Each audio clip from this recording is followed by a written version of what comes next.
Mr. Chairman, as a University of Illinois graduate, could we clear the room of all Iowa Hawkeyes?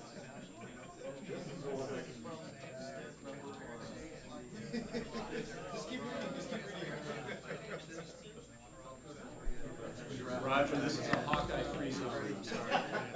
Thank you, David.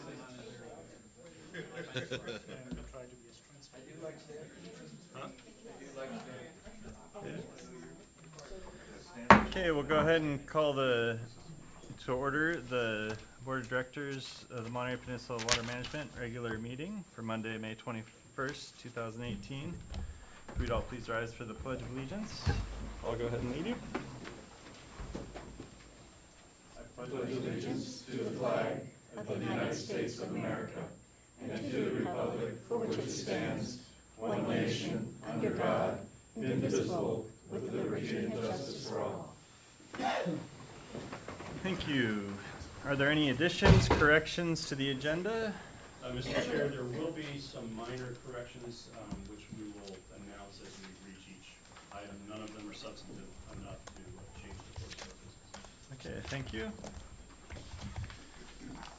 So moving forward, we'll have oral communications. Anyone wishing to address the board on the consent calendar, information items, closed session items? Oh, I'm sorry, roll call. Okay. Director Adams. Here. Director Byrne. Here. Director Rubio. Here. Director Clark. Here. Director Lewis. Here. And Director Evans. Here. Director Brower is absent. Thank you, Director Evers, for reminding me of that. So oral communication, anyone wishing to address the board on the consent calendar, information items, closed session items, or matters not listed on the agenda may do so during oral communications. Please limit your comment to 3 minutes. The public may comment on all other matters at the time the items are presented to the board. So we'll open public comment.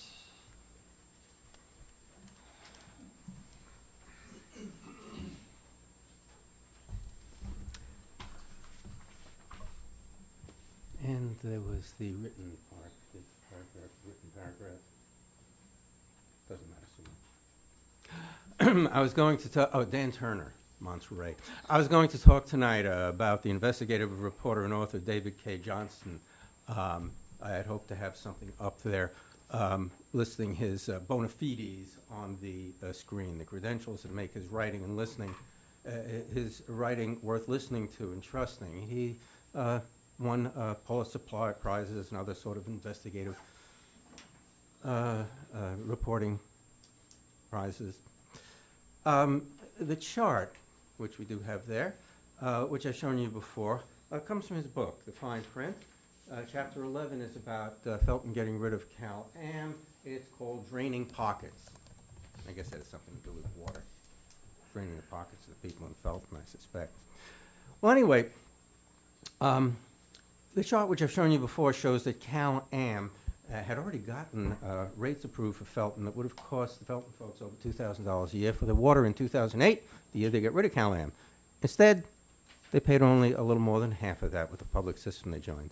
And even now, 10 years later, their water costs are only about $1,150 a year for the water and about only about $1,600 a year when you add in the payment for buying out Cal-Am. To say that they'd be paying a lot more if they remained with Cal-Am would be a gross understatement. But what I want to talk to you about tonight is instead the visit that the 3 people involved in Felton's escape from Cal-Am paid us last week.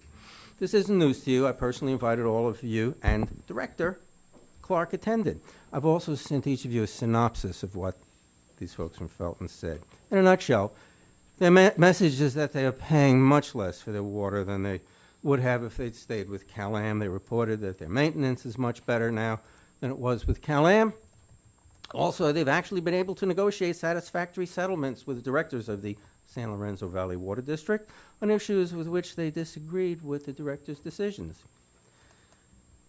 Do you think that as a result of their testimony and these facts, Cal-Am will stop spewing out its lies about Felton? I don't.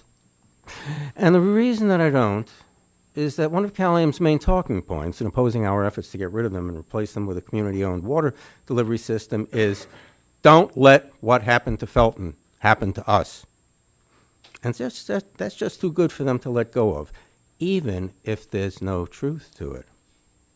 It's the big lie technique all over again. If you repeat lie often enough, people will begin to believe it, especially if it goes unopposed in the media, which it will, because we won't be able to match the $3 or $4 or $5 million that CalAm will spend repeating it over and over on TV, radio, social media, in your mailbox 2 or 3 times a week, and with astroturfers going door to door, often students just trying to earn a few bucks, pretending to be grassroots support for CalAm.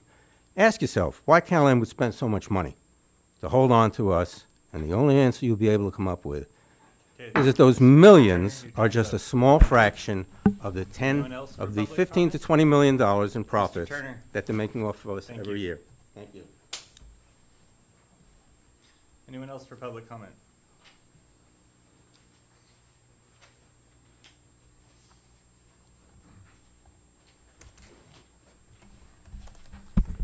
Good afternoon or good evening. My name is Michael Bear. I live in Monterey. First, I want to say congratulations on the full-page ads that you ran in the major papers over the last month.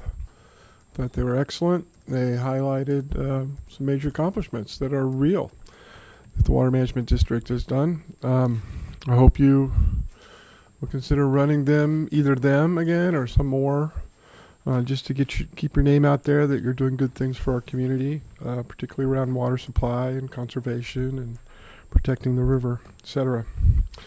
The second thing I want to bring up is the Public Water Now Forum that was last Tuesday with Felton, and then I was disappointed that not to see none of your faces there.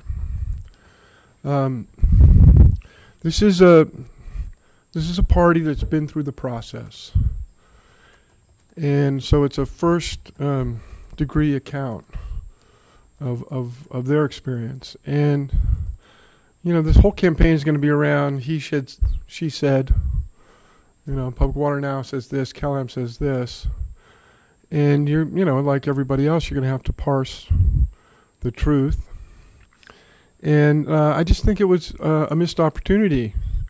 It's not a conflict of interest for you guys to get more information, you know, to get accurate information. So by showing up, it's not like saying you're supporting Public Water Now, but you're going to be facing some hard decisions coming up on this over the next several months and beyond. And I just think you owe it to the public, to the community, to get these firsthand accounts. There'll be more opportunities. I think Felton's coming back, and Monterey.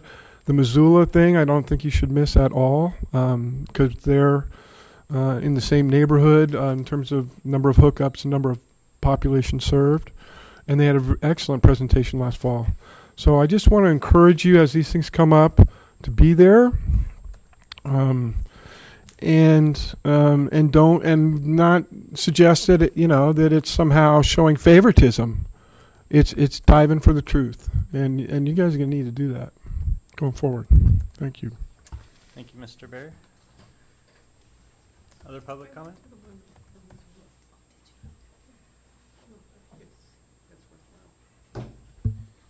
Good evening. My name is Paul Bruno. I'm a resident of Monterey. I, too, attended the Public Water Now Forum with the Felton folks. And what I heard is the Felton folks there, they admitted that there was a significant increase in the rates since the takeover.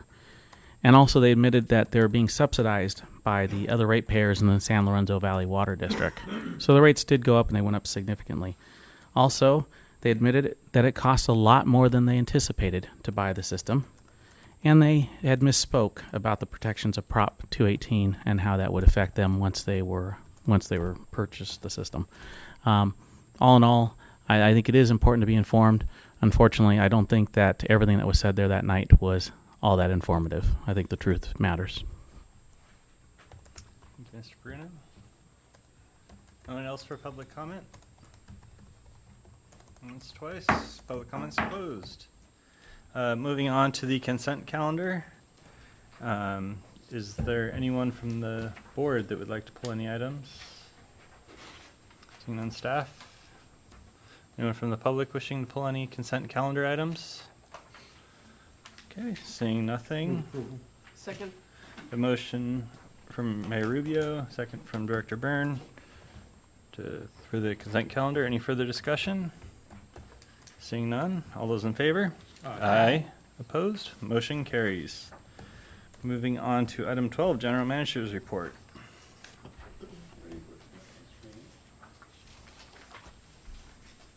Yes, thank you. This is the monthly report on compliance with the cease and desist order and the Seaside Groundwater Basin communication. Draw your attention to the first chart.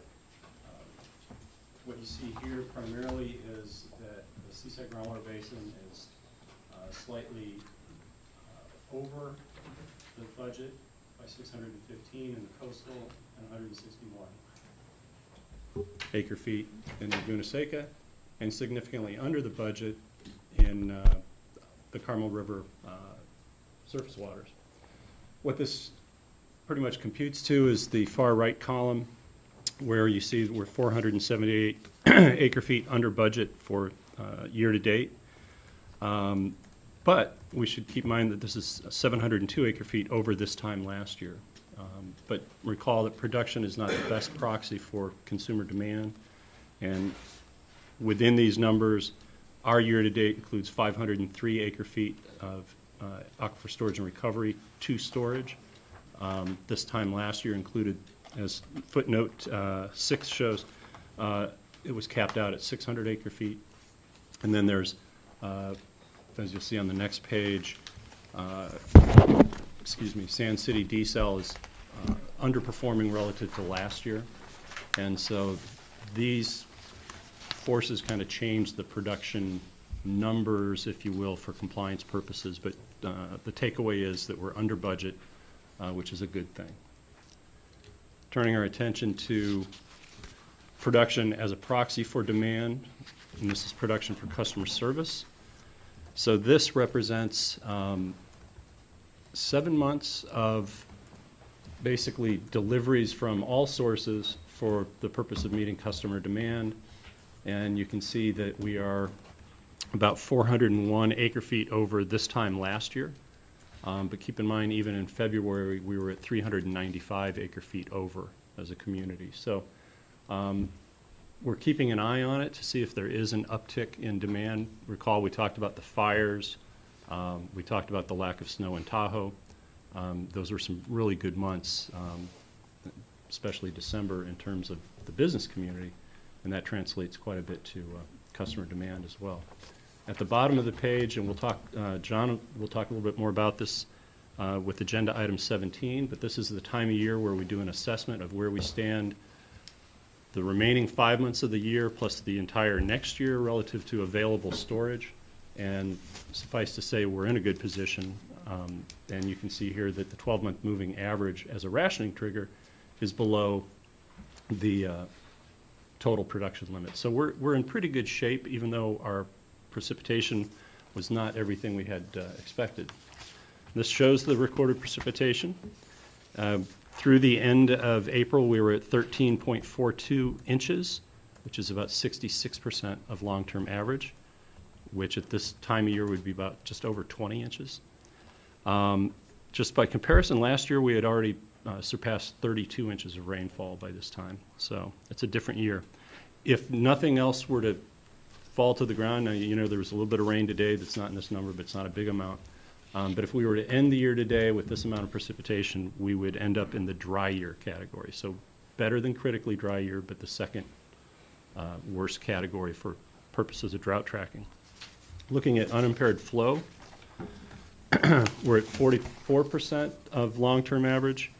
And as you look at the remaining months and what's likely to come out of those remaining months, it's pretty much, we're currently in below normal. So it goes critically dry, dry, below normal. So on stream flow, we're actually better off than we are on precipitation. And it's unlikely that we will move out of that below normal categorization. And then finally, summary of aquifer storage and recovery. I guess the big fun on this one was we reported that we had ceased, and then conditions came up that John Lear was able to squeeze another 2 days out. So we ended up at 530.49 acre feet, which would be about our fifth best year as a community. Pales in comparison to last year, which was 2,345 acre feet. That concludes my report on compliance. One of the corrections I mentioned earlier, item 13, we do the update on water supply projects every other month, and we did a fairly extensive one last month, so there is no report today. Okay, thank you. Moving on to the attorney's reports. Good evening, Mr. Chairman, members of the board. The board did meet in closed session at 6:30 this evening. On the agenda, it listed 2 cases of threatened litigation. Before going into closed session, the board did, by unanimous consent of the 6 members that were present, did add a third item on the agenda, and that was the case of Monterey Peninsula Taxpayers Association versus the Water Management District. And the reason for that is that that case, although the district did prevail at trial, and it also prevailed before the appellate court, the Taxpayers Association has filed a petition for review by the Supreme Court, and that happened just today. And so we've provided a status report and did get direction from the board on that item.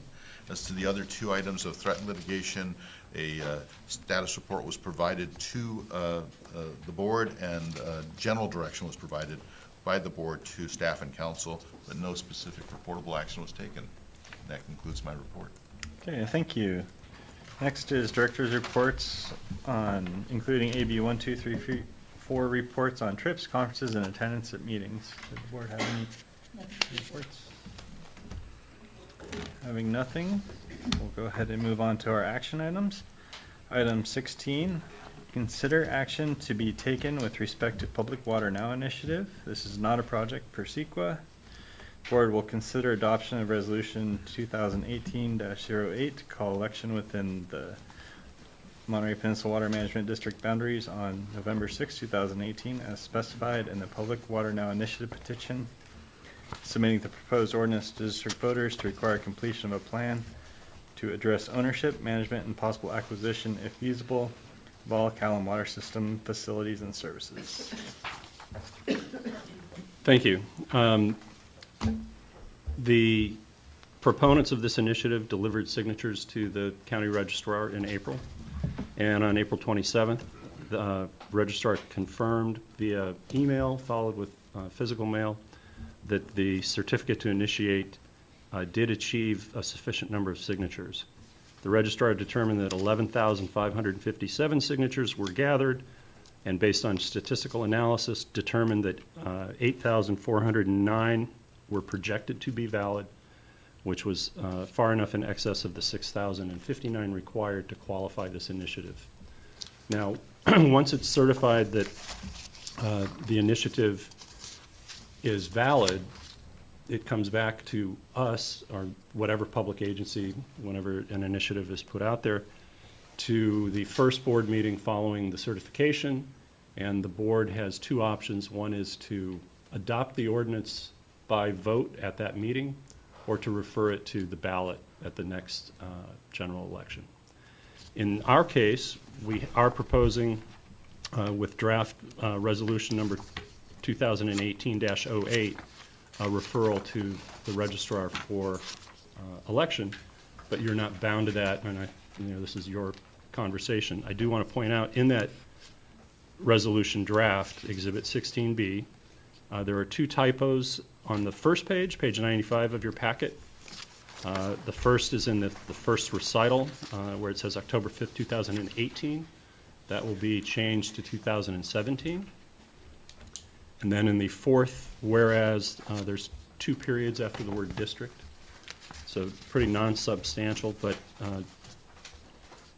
Director Evans pointed out over the weekend that on page 97, we obviously picked this up from our 2014. Director Byrne and Director Markey motioned and seconded. So obviously that will be stricken and replaced with whatever happens here tonight.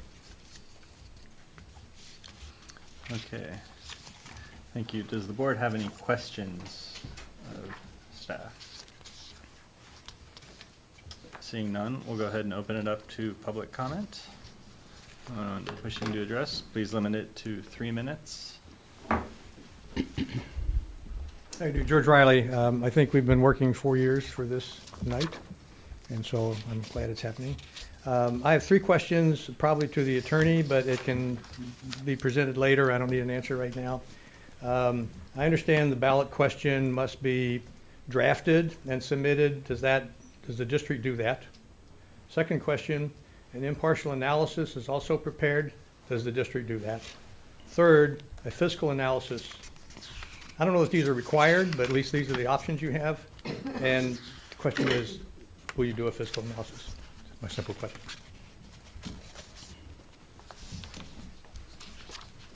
Okay. Thank you, Mr. Riley. Eric Sabolsi, Director of Operations for California American Water. Just one of the comments earlier about the Felton presentation, I just want to say that not attending that, it shows that some people have a life and you're going to be out in the community or you have family and friends that you spend time with. So I commend you for that. There's a lot of these presentations and you can spend all your time doing that. So commend you for having a life and spending time with your friends and family. On this issue, I'm here tonight. Again, California American Water is not for sale. We do think that this issue needs to be put to the voters. It's been put to the voters many times. George said 4 years, but this has been going on much longer than that. The frustrating part is, as we're really making progress on a water supply project, once again, this group brings the issue up again in an attempt to delay a project, delay a fix to the water supply solution. The final EIS has been released. Our project, the option 5A, is the preferable option. We're looking forward to the Public Utility Commission issuing a CPCN in time to meet milestone number 3, so we don't suffer a 1,000-acre-foot cutback. All these things are happening and moving forward. Once again, this group of individuals that do not represent this community. The community has spoken in the past and was not interested in this. But again, it's going to go to the voters, or we want it to go to the voters.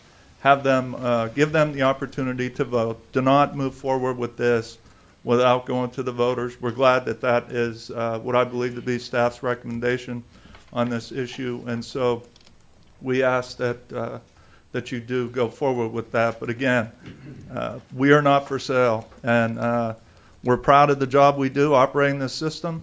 We're proud of what we've done with non-revenue water, with maintaining compliance with the cease and desist order, with developing new water projects. The ASR project that Dave mentioned, we pump that water from the river through our system to the ASR wells in Seaside. Cal-Am is a big part of moving that water through the system.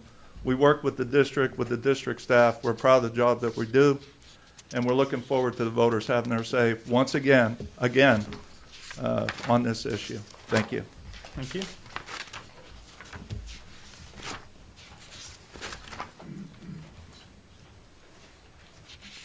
Good evening. My name is Tyler Williamson. I'm a resident of Monterey, and I am hoping that you all will be willing to support this initiative moving forward tonight. I imagine it would save a lot of time and energy of actual constituents of this region. And what a wonderful opportunity we have to kind of find a way to work together and really move forward rather than trying to delay this for the next few months. It really just offers us an opportunity to do the feasibility study. It's not making any dramatic changes. And you know, I think that I actually give thanks to Public Water Now. I attended the event where Felton came down and did a presentation. And I did see a wonderful representation of our community there, and so I commend them, and I appreciate them educating the community and folks coming together. I actually am wondering if there's anybody from the community that would be in disagreement about moving forward with an economic feasibility study on the use of our water. So I encourage you to move forward with this. Thank you.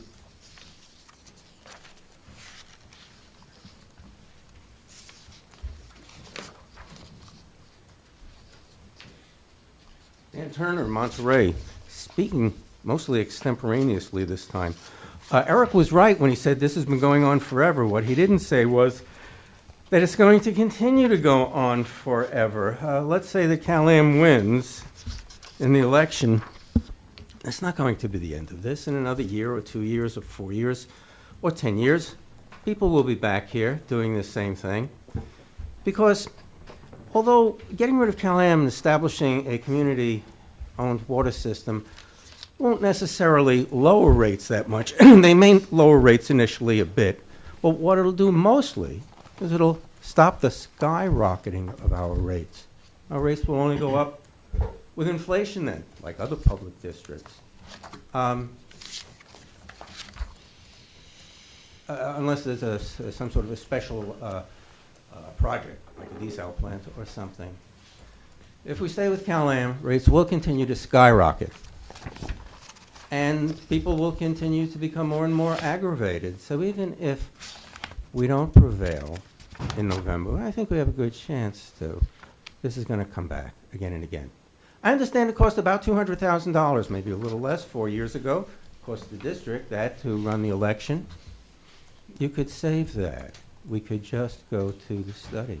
When I speak to people from other areas, whether they're in California or other places, and I explain the situation we have here, that we have a private water company that's bleeding us white.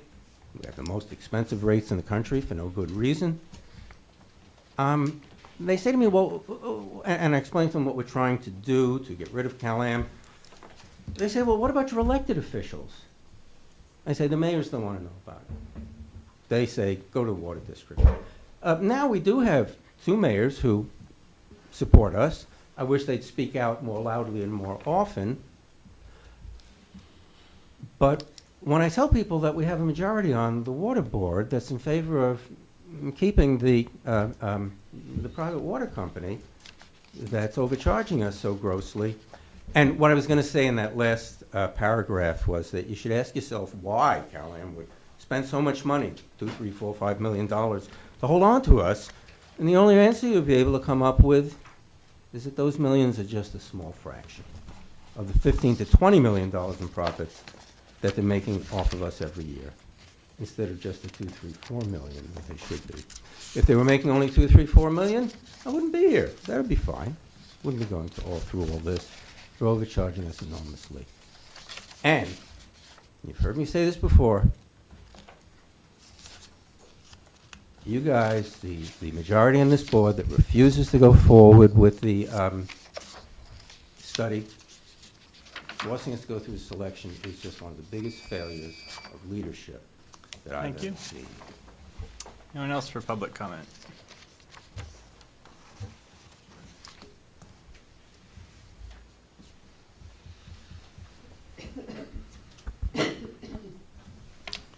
Mr. Chair, board members, my name is Gary Curcio, Director of Government Affairs, the Monterey County Hospitality Association.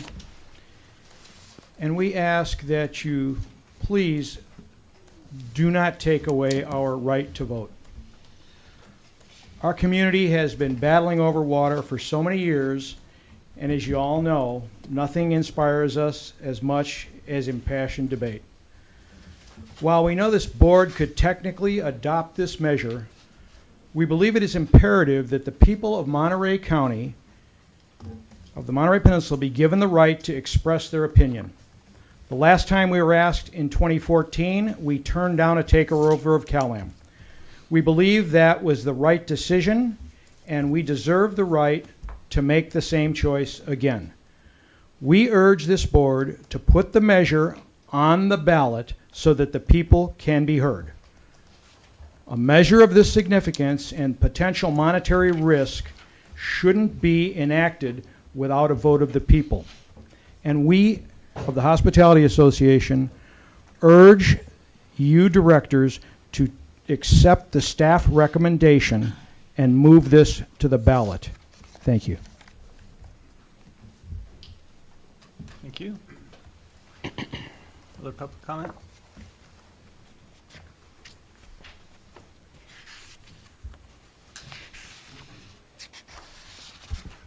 Glad to say that I concur. I think the people need a right to vote, show their opinion, and I think the outcome's going to be different. One of the reasons is the 60 some odd million we've had to spend for water we didn't use and that was never delivered. But because we conserve so well, Cal-Am collects that money anyway. I'm really interested that, I mean, this he said, she said thing, there doesn't seem to be a way around it. You know, one thing, Cal-Am's finances are proprietary.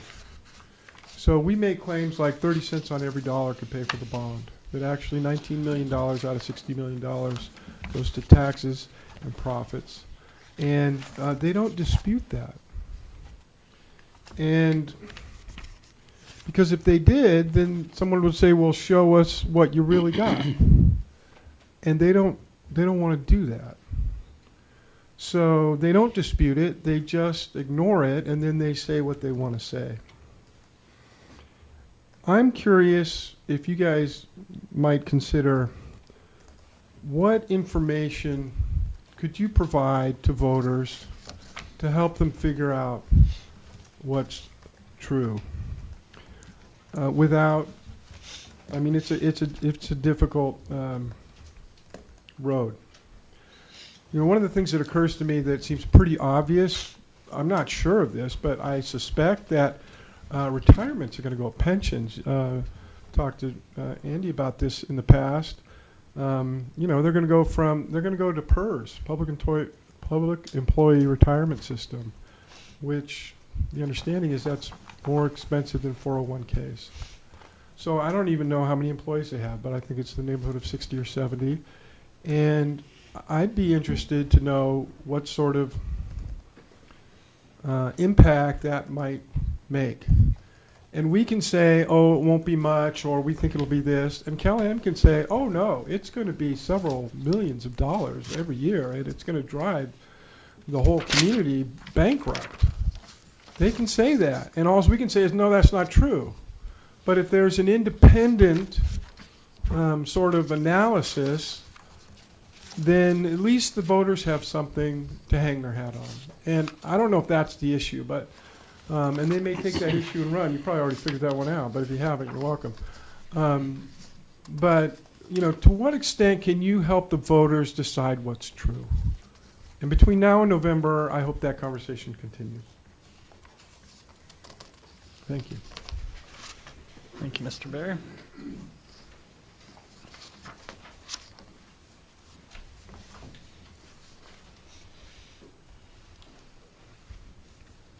Mr. Chair, members of the board, John Narigi, Chairman of the Coalition of Peninsula Businesses. The coalition would strongly urge you to approve your resolution 2018-08 to set an election date for the feasibility study. The coalition has been involved with water now for 8 years. We represent 9 different associations, both businesses and 2 private enterprises. And thusly, we are also representing residents, employees, and people that work for these organizations. We believe a decision of this magnitude in both cost and a critical service need must be decided by the voters regarding any form of a feasibility study. This idea of a buyout of Cal-Am began in 2005 and again in 2014. Both attempts failed due to the desire of the community. What is so different today than 2014 or 2005? Our belief is we now finally have a valid water supply project, one that has taken millions of dollars already from the community, years of work, and at times uncalled criticism. We now have a group with the true desire to unrail the Cal-Am portion of the project, which is the desal plant. We also know that the desal plant is desperately needed. September of this year is a critical date for this project. It's the major milestone, and we're looking for a CPCN, or we get hit with the first batch of CDO penalties.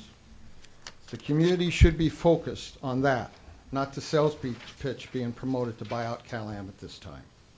When all are educated on the true expense and potential challenges of this buyout being promoted and the financial and service liability potentials, They will see the package, and I question if the voters will support it. Is this about buying out Cal-Am or killing the desal plant for yet other alterations? In fact, the desal plant is needed to hit the high demand periods. Sizing may still be of question, but a sustainable water supply is not, which we saw on the graphs just recently in Mr. Stoltz's comments. Several items that a community should be allowed to review and weigh in on are big, and this one is huge. It's called future water. Please approve 2018-08 and allow the voters of the Monterey Peninsula Water District to weigh in on a feasibility study or not. Thank you. Thank you, Mr. Narigi. Any other public comments?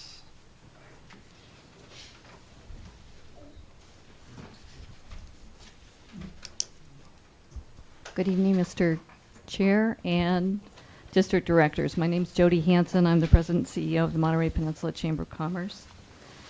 We appreciate the Monterey Peninsula Water Management District staff's recommendation to place this ballot measure on the November election. Let the voters decide. Many people put their signature on petitions just to make sure that the voters have a chance to weigh in on things, on those issues that are important to them. The Water Management District's primary purpose is to ensure that residents and businesses of the Monterey Peninsula have a sufficient and dependable water supply. This ballot initiative is not about water supply. It is about buying a water company that's not for sale. If it prevails, the Water Management District may have ensuing legal liabilities that are not necessarily knowable, even in a feasibility study. This is not the time to initiate this action, and please support the staff recommendations and adopt Resolution 2018-08. Thank you. Thank you, Ms. Hanson.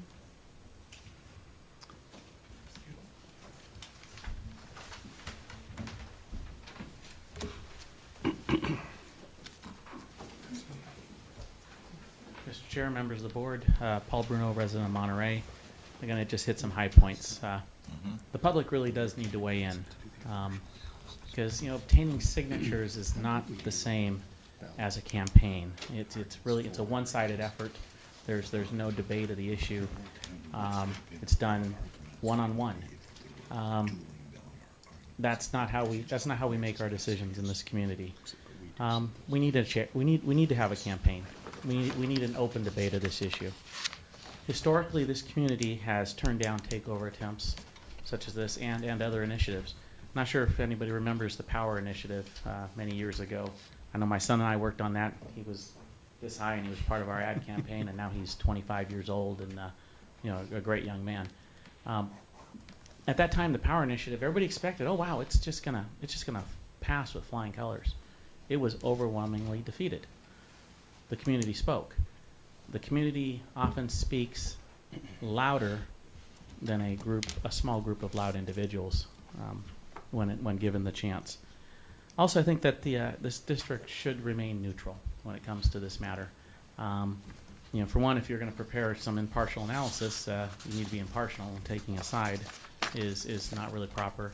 And I think that in a matter this important, you do need to hear from the community. And to do that, you should remain neutral. So let's put this before the voters. Let's get a decision, and we'll move forward. Thank you very much. Thank you, Mr. Bruno. Any other public comments? Good evening. Peter Montier, Pacific Grove Chamber of Commerce. We'd strongly encourage this board to put Measure H2O to district voters rather than adopting it outright. As you know, this measure puts on the ballot a hugely significant question to voters in this district. It asks them to consider whether or not the Water Management District should be directed to take the first step toward a full public takeover of Cal-Am. We believe such a takeover is very likely to increase water rates. History proves this with the Felton situation.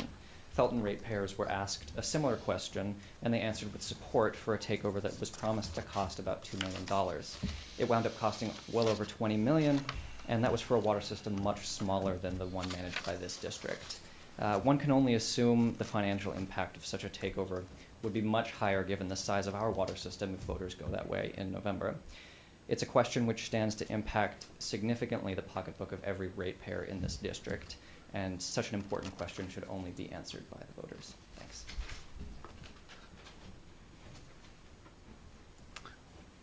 Okay, any other public comment?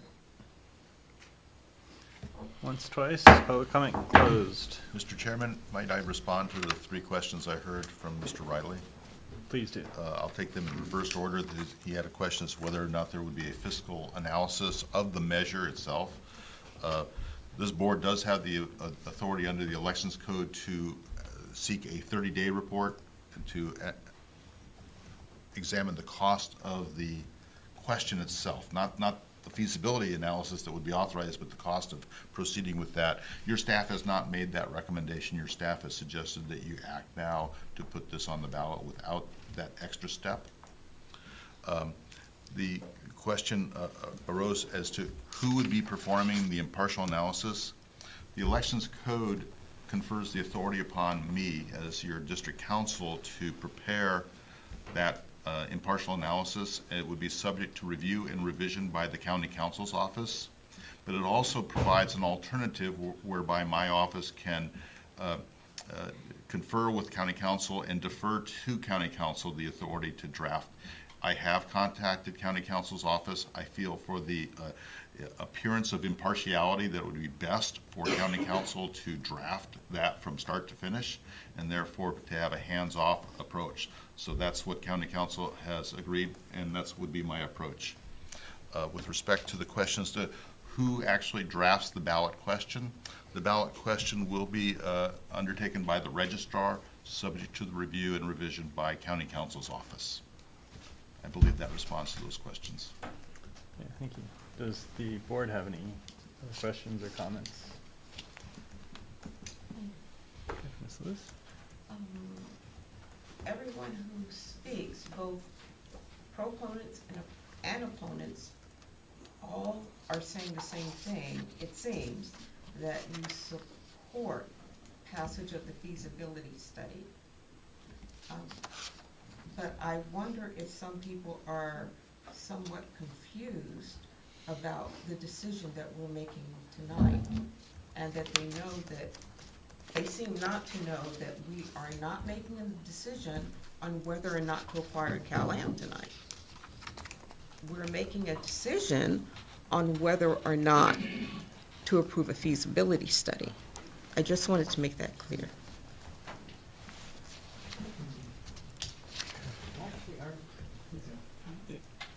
Aren't we approving putting this on the ballot?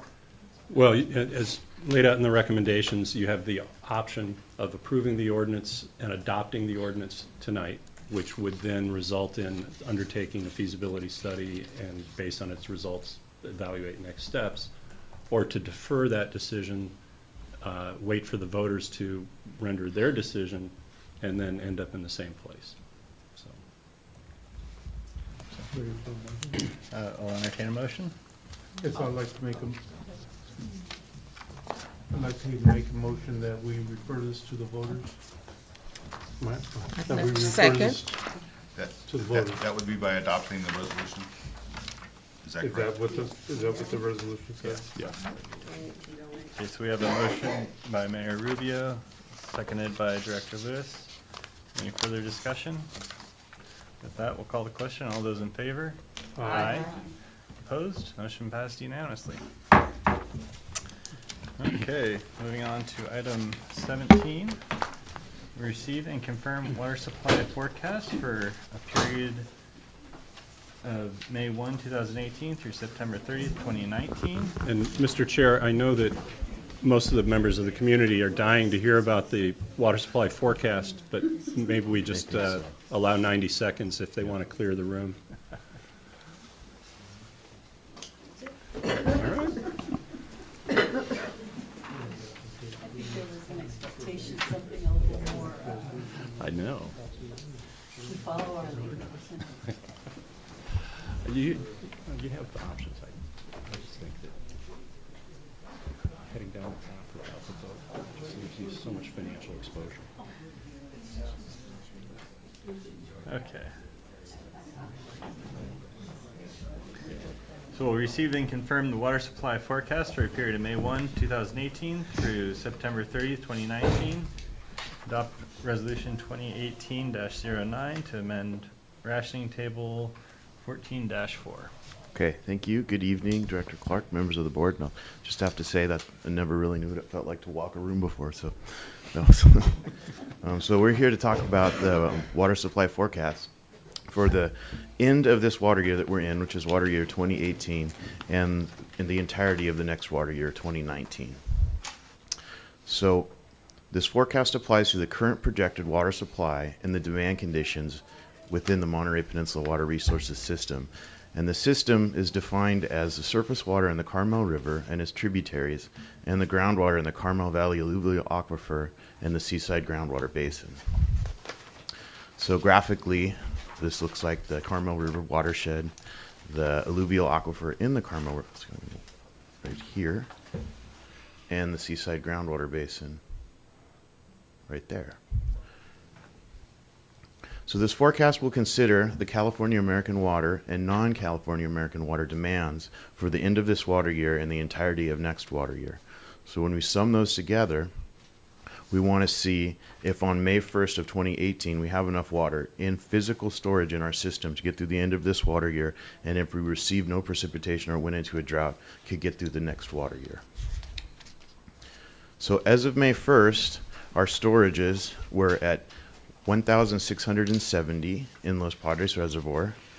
In the aquifer system, we have a total of 6,270 in Upper Carmel Valley, 20,400 in Lower Carmel Valley, and 2,430 in Seaside Aquifer, totaling 30,770 acre feet in storage, which equates to 82% of system total capacity.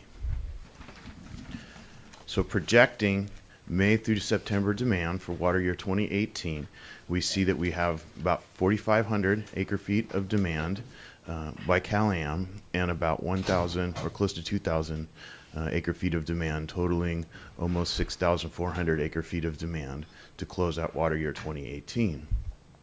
Next water year, corresponding, the full demand for CalAm will be 10,130. 3,046 for non-CalAm users, totaling 13,176 acre feet required to get through the period we're talking about. Oops, I'm sorry. That brings us to, totaling both of those, that brings us to about 20,000 that's required to get through the entirety of this water year and next water year. And as we've discussed earlier, the total water in storage as of May 1st was 30,770. So at this point in time, if we were less than 19,574, we would have to enter mandatory water rationing, but we're not. So we have enough water in storage to get through the end of this water year and next. So the water supply forecast is based on actual water in the ground and doesn't take into account environmental conditions or regulatory cutbacks or anything, just is the water physically in the ground or in the rivers. And the rationing trigger for this water supply forecast has been adjusted to include any of the restrictions for the next water year. So if there were any, we may see a cutback, but we don't know if we're going to make that, so we didn't make that adjustment in this budget. So the staff recommendation would be to receive this long-term water supply forecast for the end of water year 2018 and water year 2019. And given that the current carryover storage is what it is, mandatory water rationing will not be required under the district rules at this time. And MPWMD shall continue the implementation of its water conservation provisions that are currently in place. So that concludes my presentation. Okay, thank you. Does the board have any questions, Mr. Weir? No questions? We'll go out to public comment. Seeing no public comment, we'll close it. Any discussion from the board? I'll entertain a motion. Move to accept the report. I'll second. Motion by Director Burns, second by Director Evans. Clarification, this is by resolution. 2018-09. And that's the resolution. Okay, so it's been amended to adopt resolution 2018-09. We got a second? All those in favor? Aye. Any opposed? Motion passes. Okay, discussion items. Item number 18, review the proposed Monterey Peninsula Water Management District fiscal year 2018-2019 budget and resolution 2018-010. We'll just review this tonight, give general direction to staff. And while our CFO is preparing, there are 2 typos, but since he owns them, I'll let him point them out. Good evening, Chair, members of the board. This is the first opportunity of the budget that this board gets to look at. This is the draft budget. We'll go ahead and present the budget here tonight, and then seek your comments, feedback on it. We'll make changes or adjustments to the budget, and we'll bring it back again in June for final adoption. Before I get started, the actual budget packet was distributed with the board packet. It starts on page 135 through pages 178. I'd like to apologize for a couple of typos on there. The letter of transmittal is misspelled Chair Clark's name. It's missing an E in there, so I apologize for that. We'll fix it. And then also the address in the transmittal letter also says Chair Brower instead of Chair Clark, so I apologize for those typos. 2 most important things. 2 most important things, absolutely.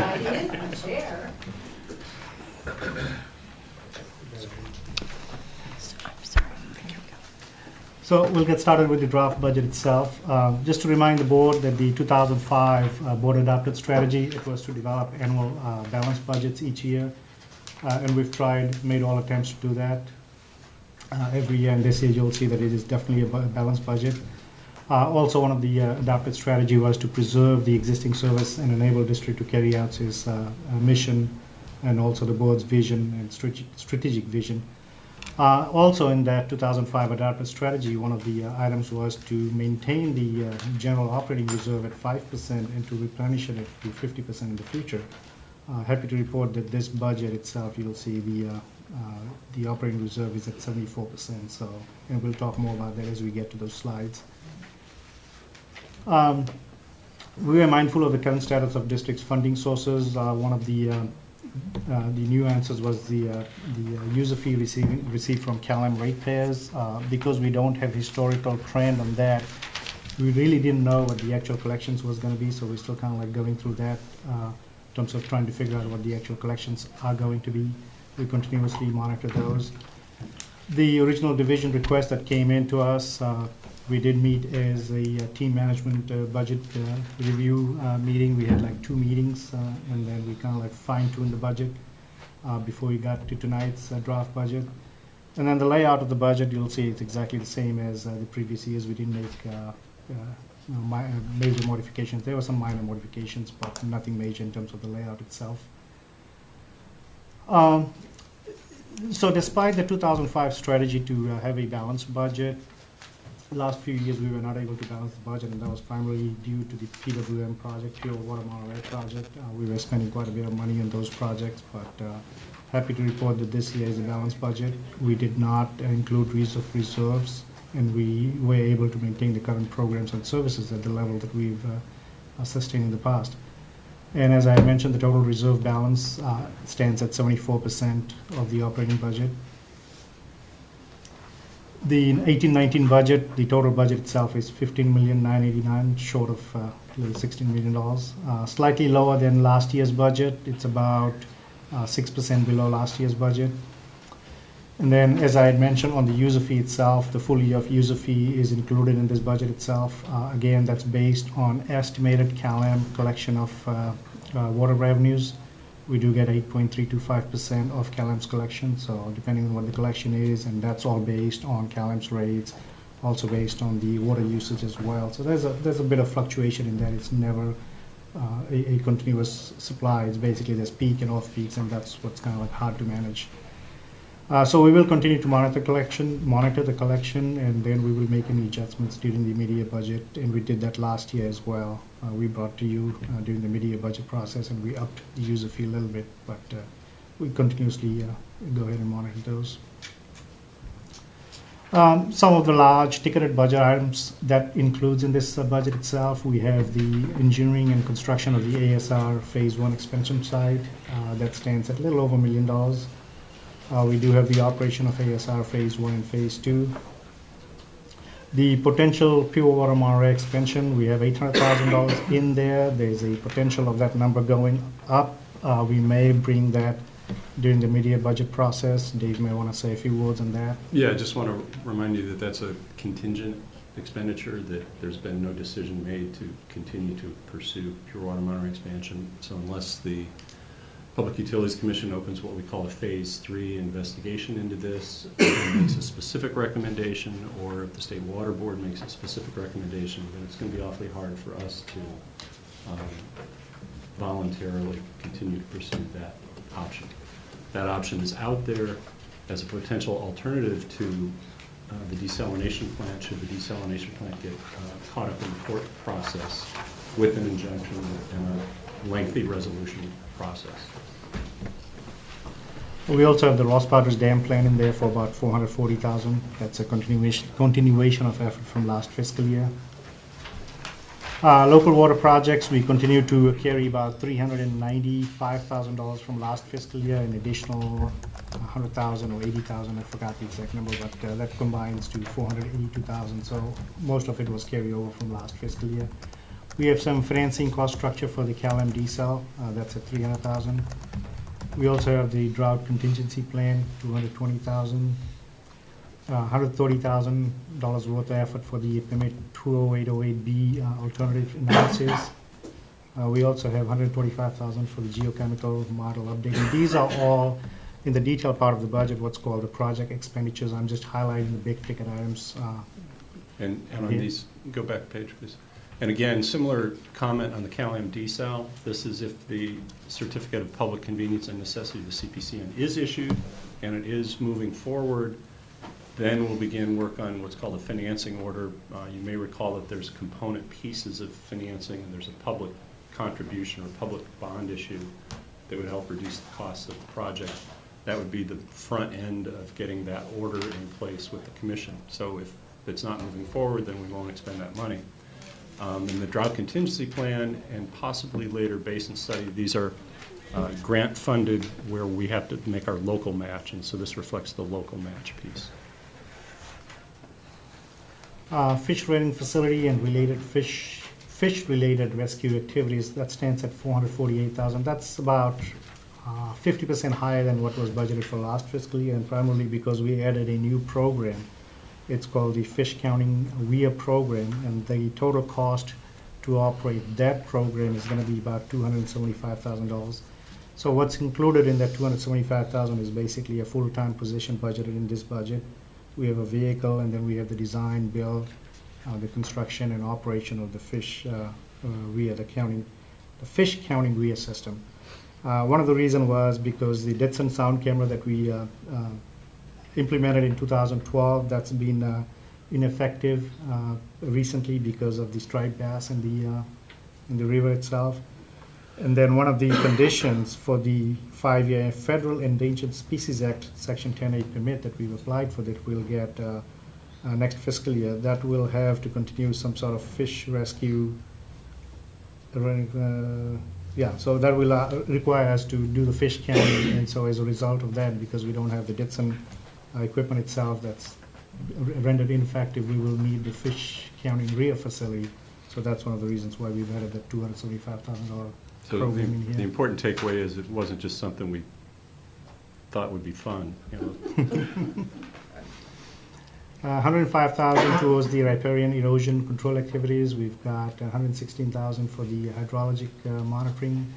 And then we have $800,000 for the San Carlos restoration project. If you remember last fiscal year, we had the design and the planning for the restoration project, and now this is the actual construction of the project, which stands at $800,000 for this budget. Conservation-related activities, $620,000. We have about $150,000 in DAC, direct grant install program, and that grant was actually approved by this board about 2 meetings ago.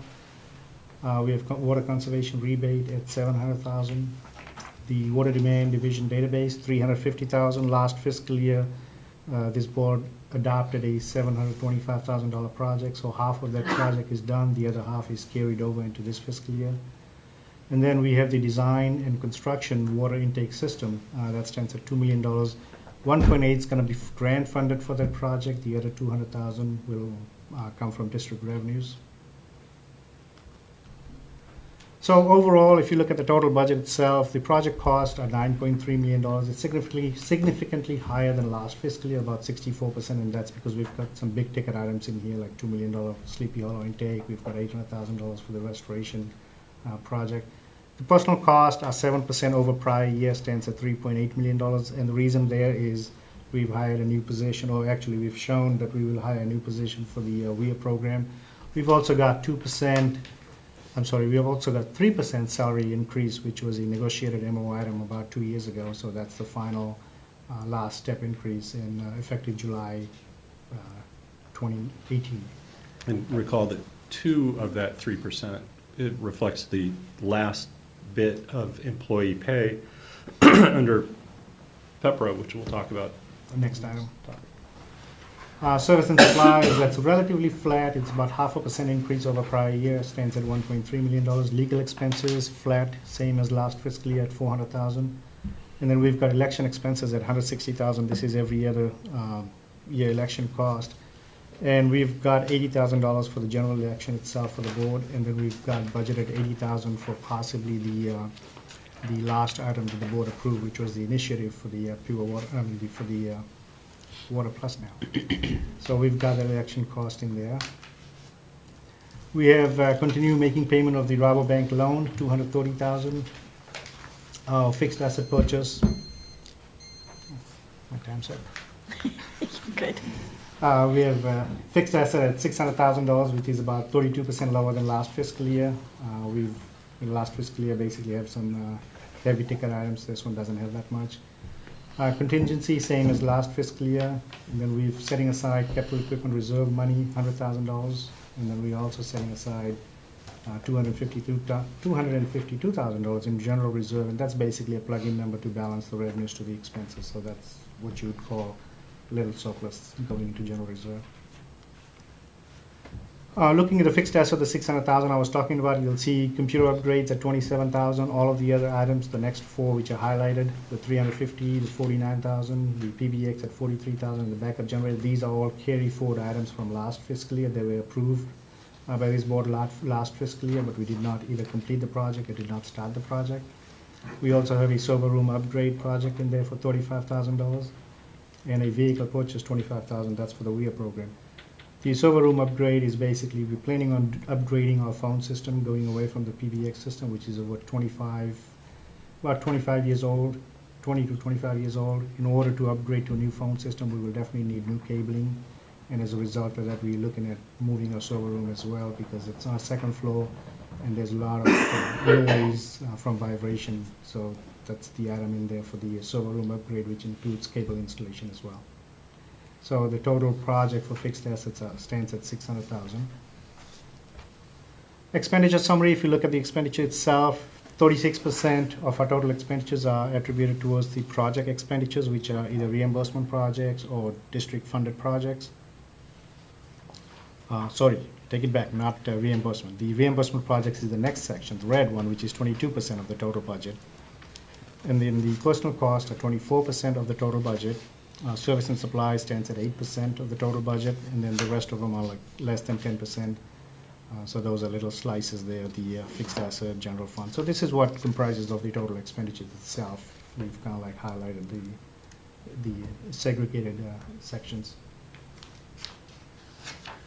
Shifting focus to the revenue side, we've got user fee budgeted at $4.2 million based on our 9 months of collection so far. We feel 4.2 may be a good number. It may be a little lower. We still don't know until we conclude this fiscal year and then come back after the 12-month cycle and see where the number is. But we feel very comfortable with the $4.2 million number.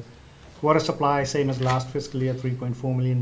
Property tax, it's slightly higher than last fiscal year. That's because property sales have been going up in the county, As a result, our portion of the property tax has gone up by about 50,000 from last fiscal year. Capacity fee, that's an unknown number. We basically, put our guessing hat on and say what the capacity fee is going to be.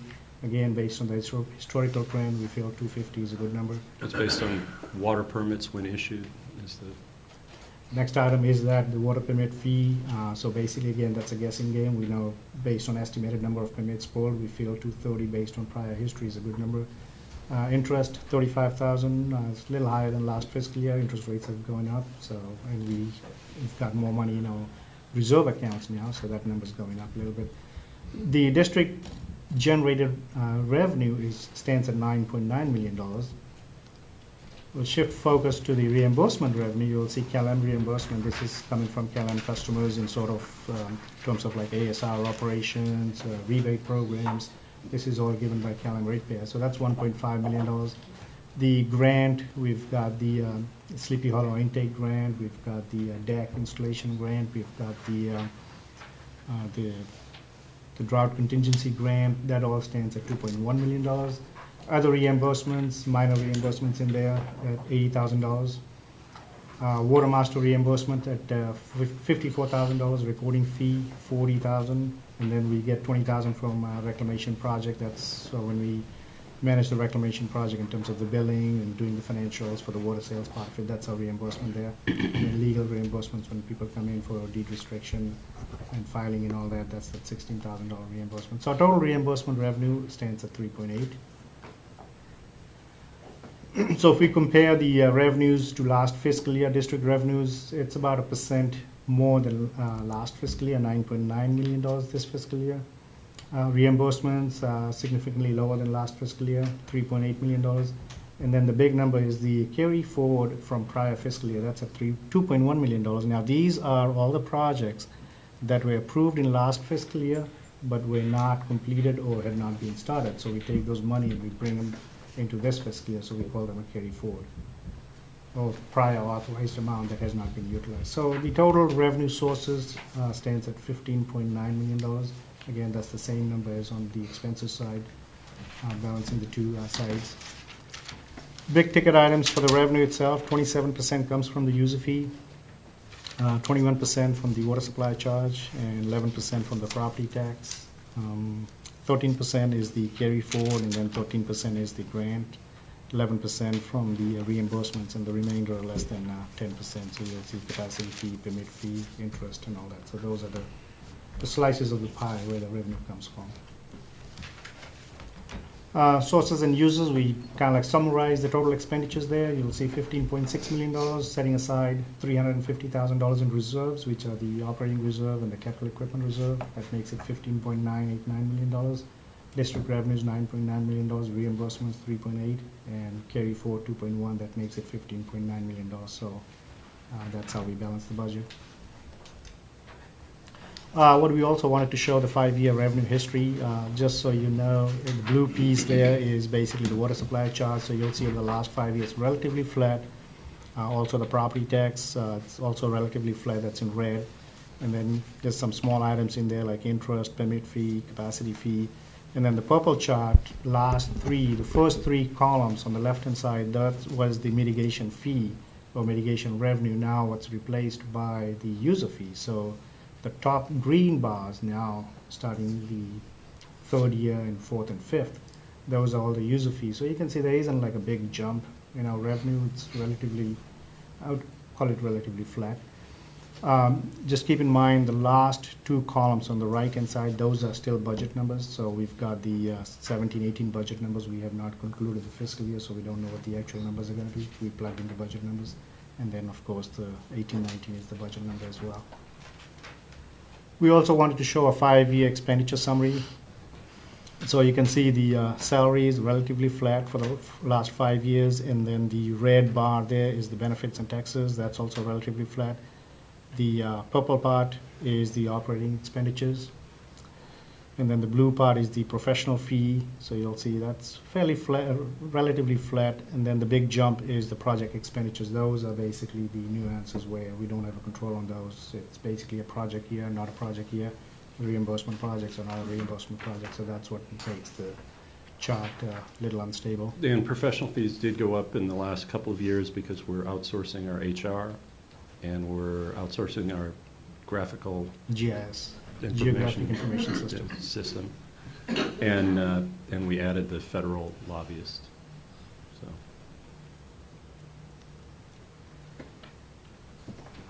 So now let's shift focus to the reserves part of it, and you'll see that we had budgeted that we were going to conclude the year June 30th, 2018 with the $8.5 million in reserves, and that's the first column of numbers there, 8.5. Based on when we went through the draft budget process, we figured out what projects were not going to be materialized, meaning a carry forward. That bumps up the number by $2.1 million to $10.7 million. But then that $2.1 million number gets used up in June 30th, 2019 proposed budget. So you'll see the way to compare this is basically the projected balance from 2018, which is the first column, compared to the last column, which is the proposed budget, which goes to about $8.9 million. So you'll see our reserve balance goes up by about $400,000. But just to remind the board again that even though we have a high reserve balance, just to keep in mind there are some unfunded obligations at this point, and those are like the Pure Water Monterey expansion project. We don't know what that's going to be. We do have a Rabobank balloon payment that's going to come up in 2022, 2023, which is going to be about $3 million. We also have a big ticket item which is going to start into 2019, which is the Pure Water Monterey project drought and operating reserve, which is going to have a high ticket balance as well, close to $4 or $5 million. We also have the pension obligation and the OPEB obligation, which we'll talk about the next item. So just to remind the board to be cautious about that, even though that number looks big, but really we've got some unspoken obligations that we really haven't tagged onto it. And if the initiative were to pass, that feasibility study has not been budgeted for, so it would also come out of reserves. So the footnote, you'll see the operating reserve ending balance is projected to be 74% of the operating budget, so we definitely made that one of those strategy goals in 2005. Just to look at the analysis chart itself, the reserve analysis, the $8.9 million, this is where it is. 86% is held in general operating reserve, and then we have the litigation at 3%, the capital equipment reserve, which is projected to be 5%, and then the drought flood reserve at 4%, and debt reserve at 2%. So staff recommends that the board discuss this proposed budget and give us general direction so that we can basically combine in the final budget that we will bring to this board on June 18th for final adoption. There are no formal actions required at this meeting, and that concludes my presentation. Okay. Any specific questions for Mr. Ash?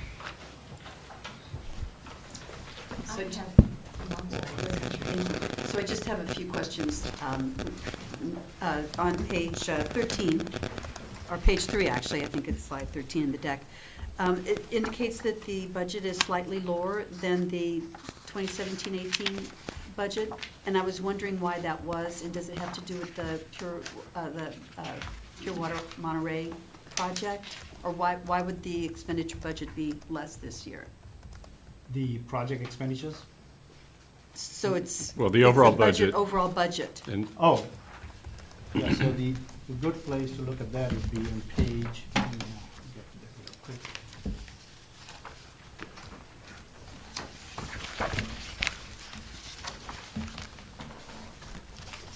So if you were to look at the comparison budget on page 147 of the board packet.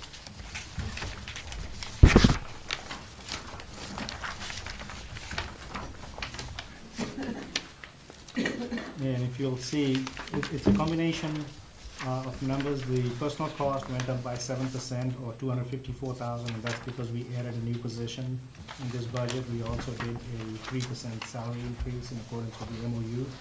So that's the reason for the salary part of the increase.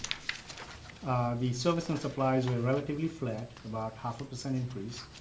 And then on the project expenditures, we did have on the water supply project, so basically we had the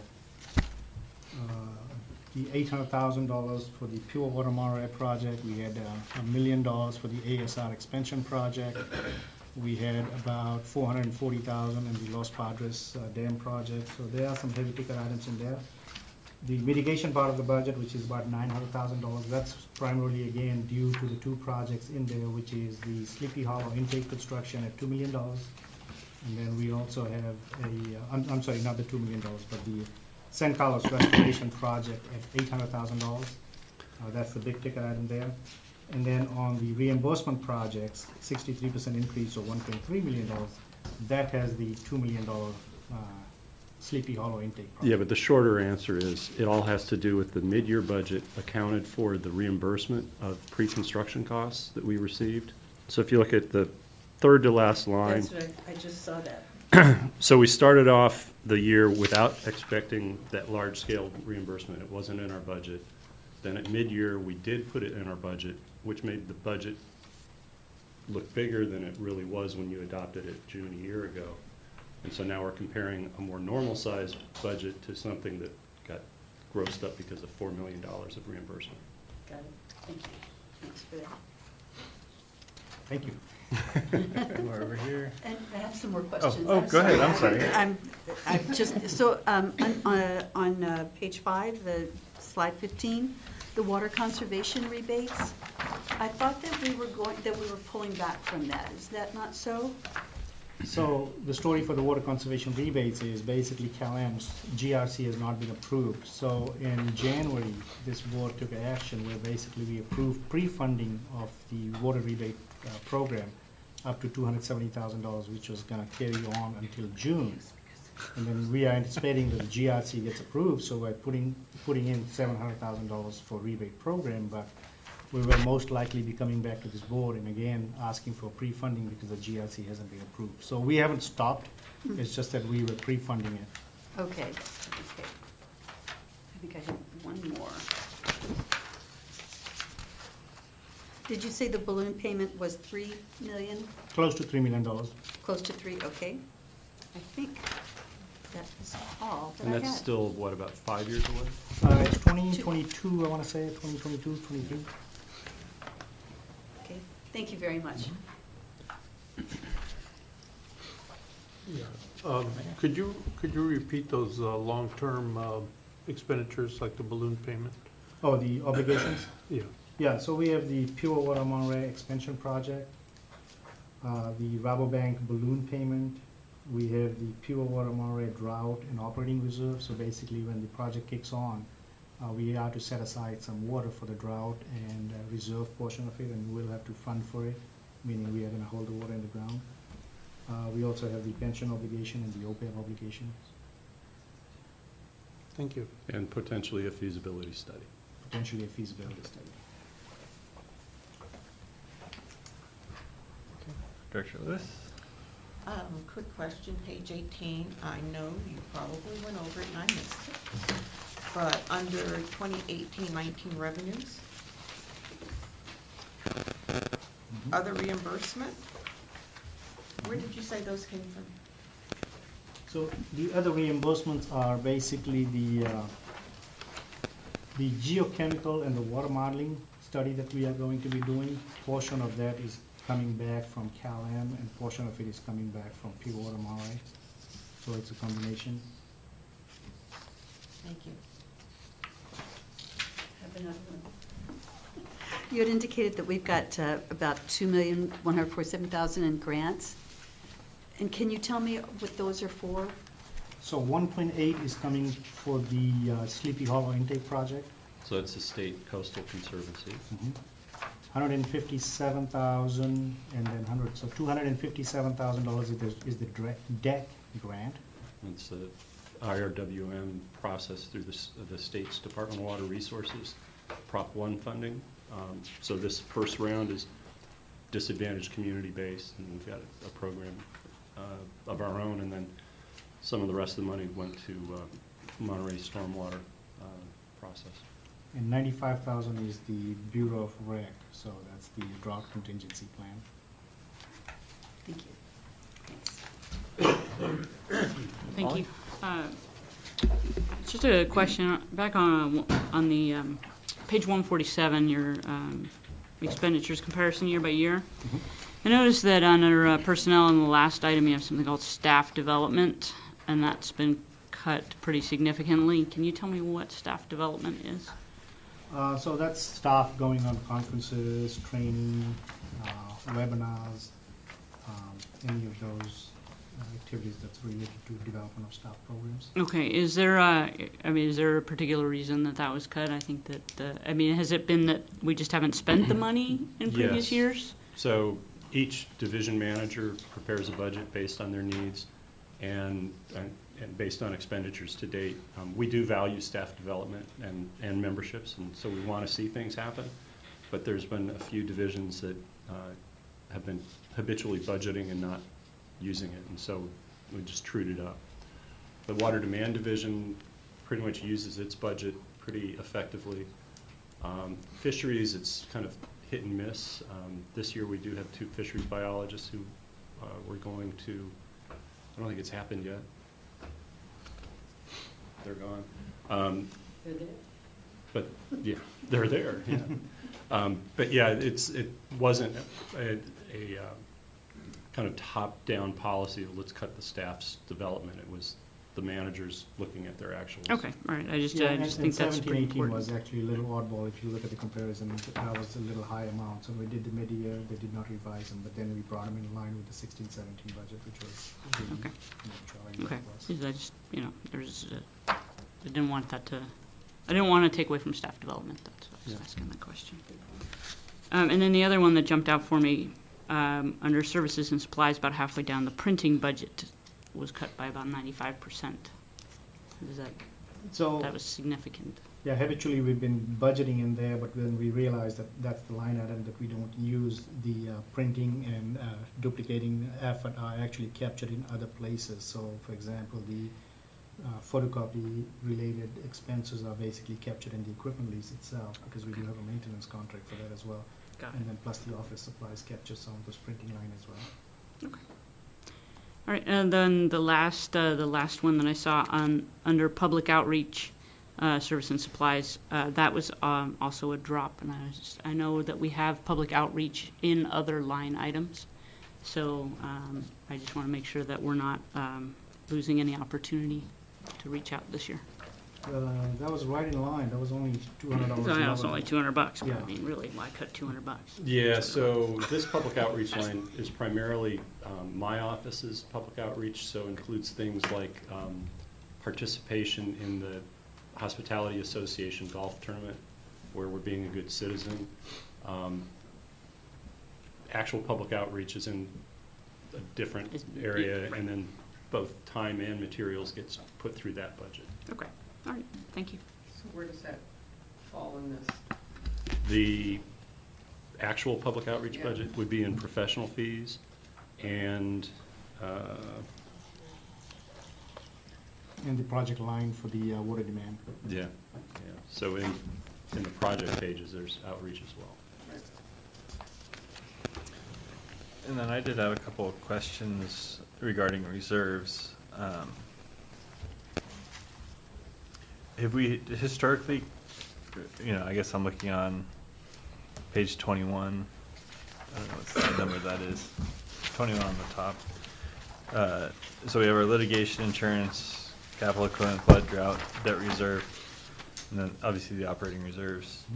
Do we have a policy on these reserve levels, or is it just something we've come up with over the years and haven't changed? Yeah, so we don't have a formal policy in each of those line items, just the formal policy, or basically the strategy was in 2005, where the board determined that at least between 5 to 50% of the operating reserve, the reserve needs to be of the operating budget itself. That's the only formal policy we have. Next item, we will talk about creation of additional reserves, and then we will definitely want to come back to this board with some formal policy levels, and to look at these and see if these needs to be aligned with a hard trigger number, or whatever the case be, however we want to set that up. But right now, we don't have a individual policy level that says we have to have a certain dollar amount. Take, for example, flood or drought. So when we were in our third year of the drought, we hadn't budgeted in public outreach anything specific. So we went to this account and took $90,000 to do that Save Water, Go Blue campaign, which that's kind of why it's there if there was a sudden flood event that we needed to do something for. So I think it's mostly just kind of rule of thumb based on what we've seen through the past, but definitely not a policy. And when we do go back, if it's a board's direction to flesh out policies a little stronger, we'd be happy to do that. The only formal policy we have is on the debt reserve, basically, and that's a requirement for the rubber bank loan. Right. Okay, I think, unless there's any other questions. Okay, we'll open it to public comment.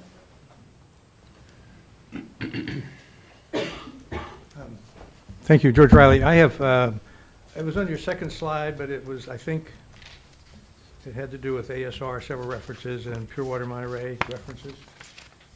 Maybe about your fourth slide, I think, that you showed.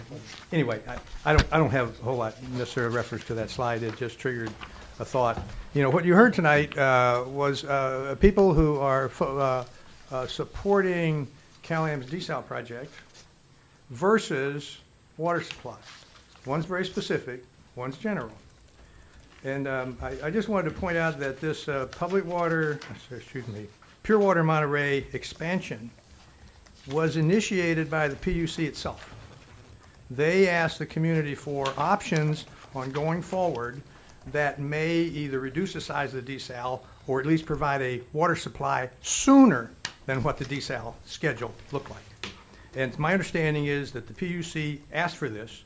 I just appreciate the fact that this district is looking ahead and thinking in terms of water supply and not just tied to desal. I think there's a distinction in how we view things, and some of the debate that we're probably going to have in the community later is going to be, no, we are not yes or no or whatever about desals. We think the soonest water supply should be the highest, a high priority. And we think this Pure Water Monterey expansion, it fits that category. It addresses the CDO, it addresses the water supply, it addresses the cost, and it addresses the schedule. So I think all those characteristics of this is just very positive, and you're pursuing it. And I just want to say, glad to see that. Thank you. Thank you, Mr. Riley. I had a question about election costs. I noticed there was a line item that said $160,000 has been set aside for election costs. Would I be correct in assuming that that has to do with the two directors who are up for election this year? Both. Based on two divisions, the registrar has given us $6 to $8 per voter in those divisions for the election costs.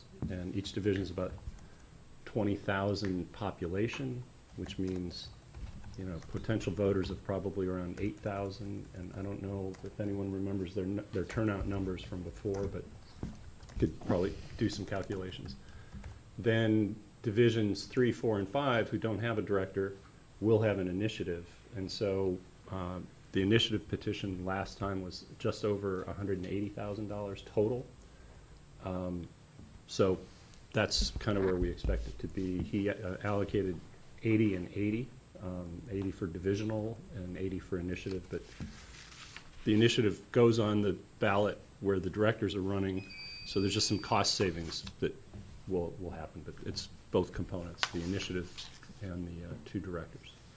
And just a question, you said that the election commission gives you $6 to $8 per voter. What does that mean? That's their budget for how they're going to charge off their costs. So this is what I'm getting to. So the election, I don't know how that works. The election commission charges the water management district for elections, and the election commission figures it costs $40,000 per director, or $80,000 for two directors, and then another $80,000 for the initiative. Or to for $160,000. Yeah. It's actually based on the number of voter turnouts, and what it is, it's a pool cost. So basically, they assign not the total cost, but basically the overall cost itself, and then they assign a portion of it to us based on number of voters that showed up. They showed up last time, or that will show up? Do they make the calculation after this election? Correct. we don't get the bill until possibly March, April next year. Okay, thanks. I had no idea how that worked. Okay. Any other public comment? Seeing none, we'll go ahead and close public comment. Any further discussion or entertain a motion? Move to receive the report. No, just, no need for a motion. Oh, you're right. It's a first reading, we'll be back. So we'll go ahead and accept this report. Moving on to item 19, discuss the recommendations on creating reserves for pension retirement and other post-employment benefits, OPEB, unfunded liability.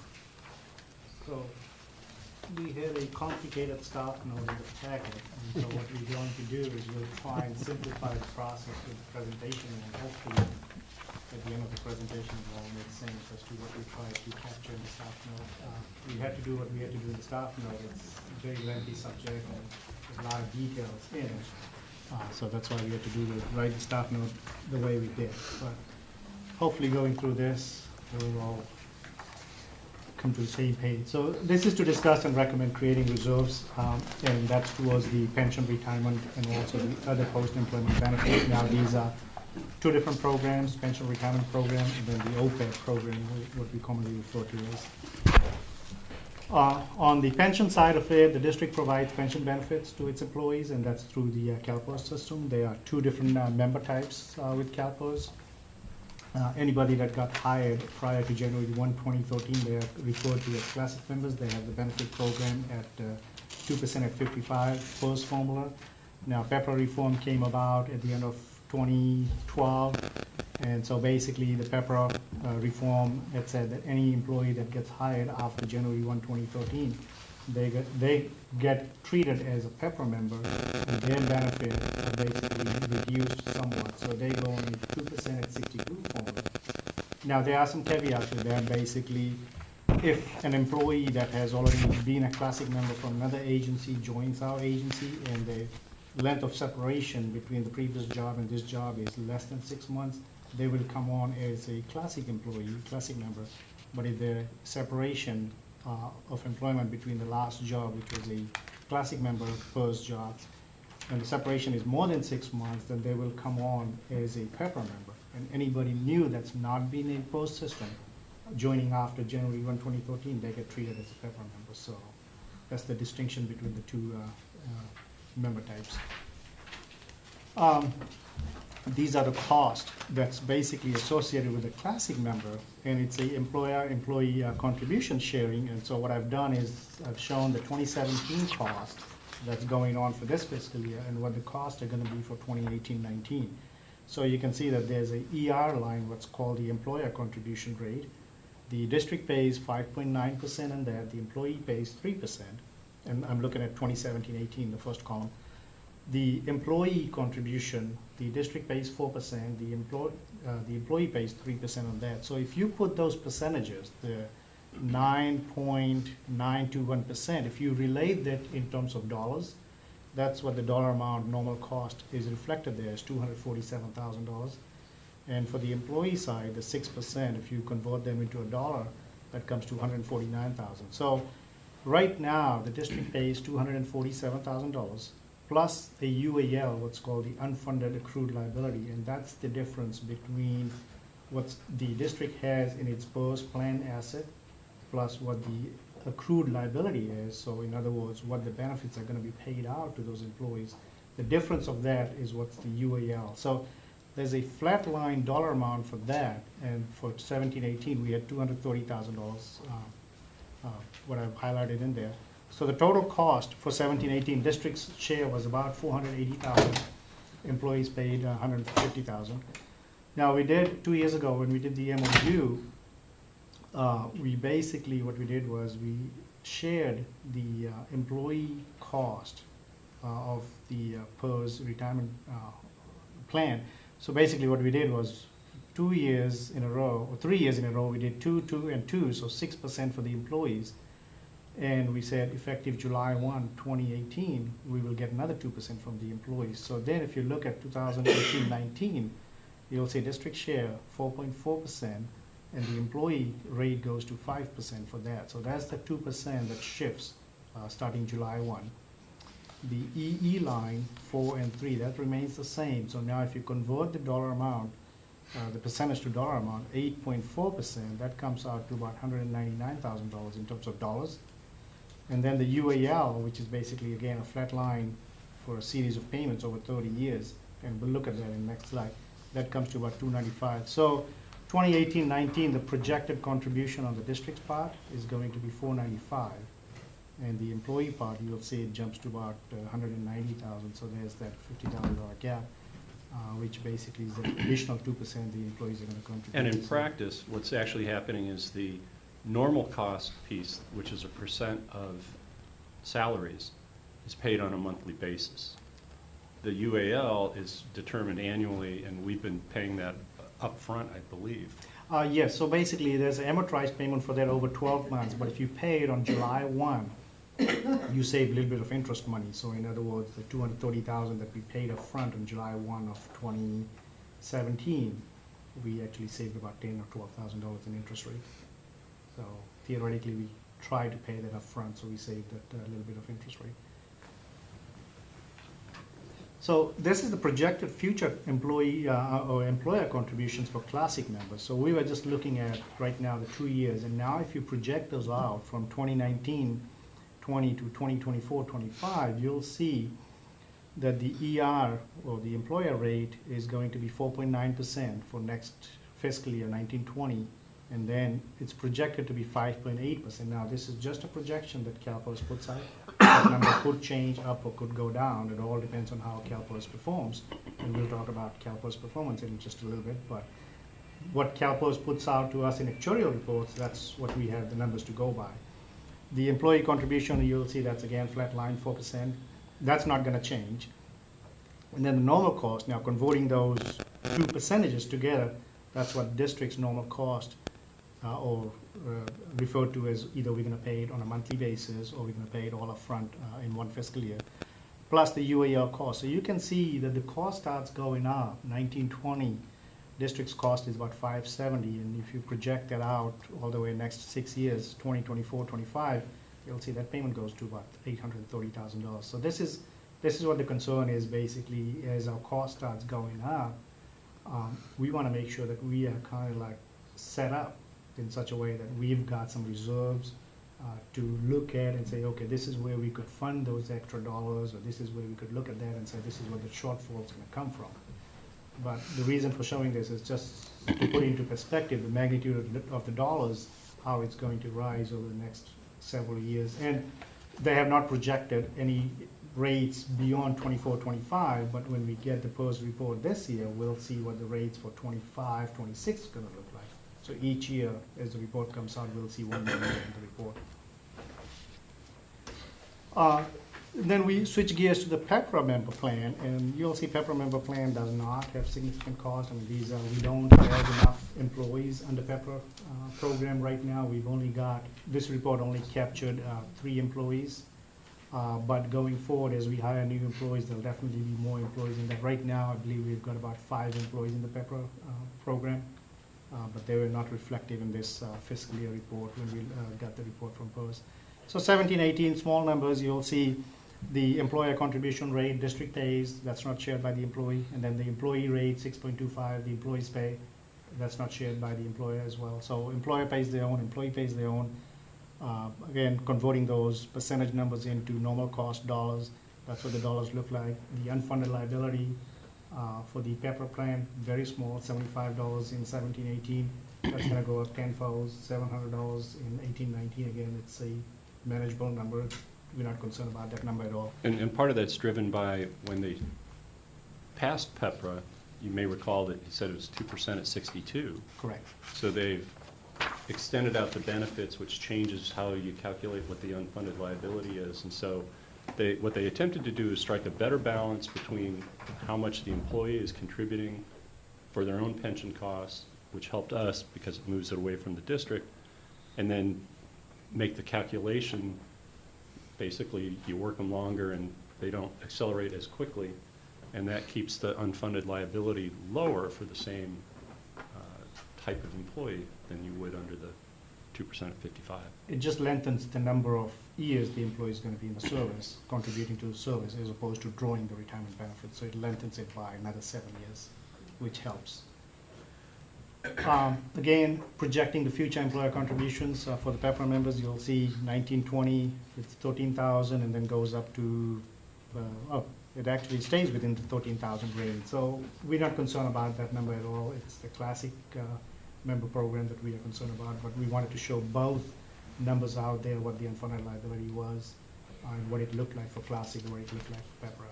So what's the reason behind the employer paying a higher percentage for the PEPRA than with PERS?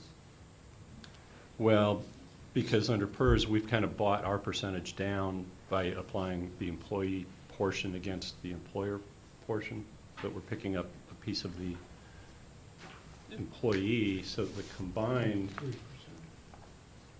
Yeah, so see, we're at 9, the district column in 2017-18, we're at 9.9% of salaries that we're paying out. It's just, we're currently breaking that between what is technically our portion and the employee's portion, but that 5.921 and the 4% combined is our load, dropping to 8.409 next year. So that is higher than the PEPRA load on the district, which is that 6.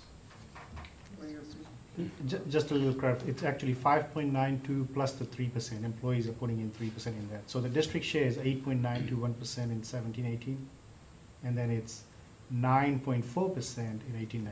But the actuality is, because we're having the employees pay part of what the employer share is, and we're picking up a piece of the employee share, and this was just part of a negotiation, because there's some pre-tax dollar issues there. What the district's out-of-pocket is the 9.921 or the 8.409 in the subsequent year. Correct. And then you compare that to the PEPRA, 6.533 or 6.842. So PEPRA is easier on the district than classic.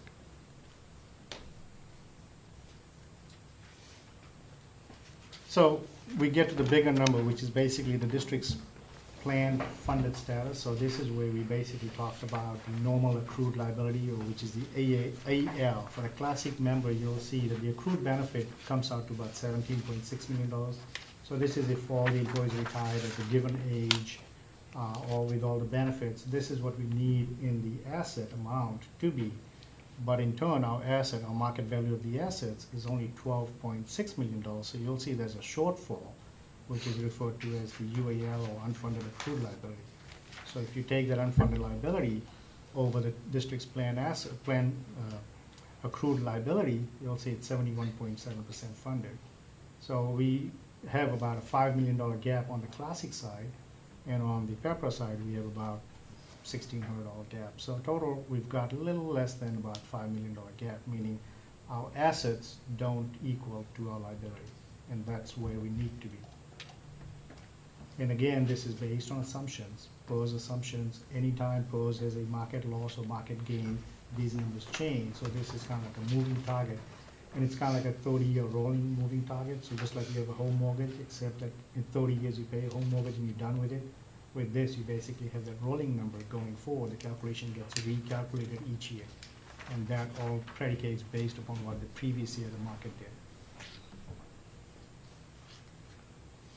So some of the recent changes that PERS did, I mean, they made the mortality adjustment. So basically what they were doing is they were looking at the mortality table, and they were not expecting people to draw from pension fund as longer as people were drawing from. So what they did was they looked at the expected history on how long people were drawing from funds. So they adjusted the mortality table and said, okay, no, people are living longer, people are drawing funds longer than what they had anticipated. So they made adjustments. That adjustment is already reflected in our unfunded liability. What they also did was they made the discount rate change in 2016 from 7.5 to 7%, but they said they were going to do it over 3 years. So right now, we've only seen the rate change from 7.5 to 7.375. We have one more rate change coming up this year in July, which is going to take it to discount rate to 7.25. And then in 2019, July, the discount rate is going to go from 7.25 to 7. So the reason why I'm saying that is because that will definitely impact our unfunded liability, because what that says now, our PERS does the actuarial calculation. They're saying, okay, based on 7% or 7.5% market rate of return, this is what the funds are going to earn.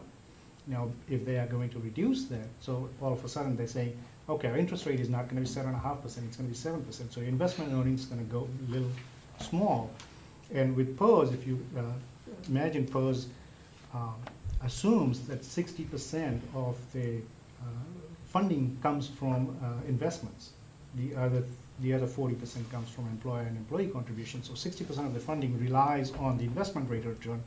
And if that rate changes, there's impact to what the unfunded liability is going to be. So all I'm just saying is when the new report comes out in August or September this year, that unfunded liability number may go up, may not go up, because there's the other factor in there, which I'll talk about in the next slide. But before I go there, I want to make sure, just point out another thing, which is the amortization period change. So they made a change to the amortization period as well. Previously, what they used to do was they used to do any market gain or loss over a 30-year period. And what they did was they did a 5-year ramp up. So 20% each year for the 5 years. Then it goes flatline, fully 100% amortized for the next 20 years.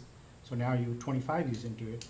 And the next 5 years, at the end of the tail, what they did was they again did a ramp down, 5-year ramp down. So again, the 20% ramp down each year until you kind of like fully amortize that the gain or loss over a 30-year period. So now what PERS has done is they said, well, it's not bringing in more money to PERS itself, and it's costing agencies a lot more money. So what they did was they changed the amortization period from 30 to a 20-year period.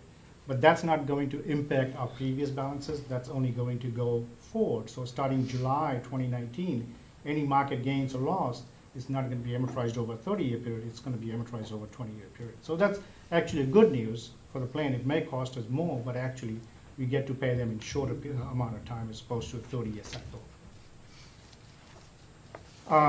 This is where we get to the net investment return. So 2017 PERS did get 11.2% investment return, rate of return. That's not reflected in this report. So we're going to see a market gain between the 7% and the 7.375 minus the 11.2%. So the difference 4%. We'll see a market gain of 4%, but that's going to be reflected in the next report that comes out. But if you see that, and that 4% is amortized over the 20 or 30-year period. It's going to be 30 years. You're essentially normalizing that rate of return, which is why they're using 7%. Yeah, again, it's going to do that 5-year ramp up, then 11, Right. 20 years, and then level down. So that's their way of normalizing these rate of returns. Yeah, because in reality, if you got like 11.2%, then the market value of our securities would be going up, and then you discount it back at 7. So the accrued liability would go down, but as you can see, the averages, they're not making 7. We don't need to get into those. Right, you can see 2016, they only did 0.6%, and again, the rate of return expectancy was 7.5%, so significantly less than what they were expecting. In 2015, it was 2.4. But if you look at these averages, the 3-year averages, 4.6, 5-year average at 8.8, and then again, if you look at 10 years and 20 years, they're not making even 7%. So PERS is not saying it loud, but the people among finance industry, they are talking about that PERS will definitely come out and lower the rate of return in the next few years, because even 7% is not feasible if you look at the historical trend. So I'm just showing these numbers that those unfunded liability numbers could potentially change. I know there's a big discussion going on about where they're putting those monies, because there's a feeling that they could be doing better, but there's a lot of social consciousness decisions made about where that money's going and being invested, and it's really cutting into the investment return. So PERS board did take an action on that last year, and basically what they were looking at is they were looking at the security itself. So as opposed to being more risk-reward type of thing, they didn't want to take the additional risk for the fear of if the market does not do well, they will lose out a lot of money. So basically they are giving that up in order for a lot flatter curve, so that they are not making a high amount of return. But again, when the market does turn south, they're not going to lose a lot of money. In 2009, PERS lost about 25% of the investment return. So if you can imagine expecting that time to 7.75%, and they ended up negative 25%. Yeah, So- prior to 2008, they had a much larger concentration in alternatives, which includes hedge funds, managed futures, venture capital, some outsized real estate bets. And so they, just like every large endowment, like at Stanford and Harvard and so forth, have shifted away from that. And it chops off your highs, but it reduces your lows. Mhm. So. You said they're doing social things too, so no RJR Yeah, or. certain corporations and stocks. Okay. So switching gears to the OPEB liability, Can we- this is the other. Let's take a break on that one. Is there any questions on the PERS liabilities? That's a good point, because they are a little different. Yeah, in the so mechanism. I can wrap.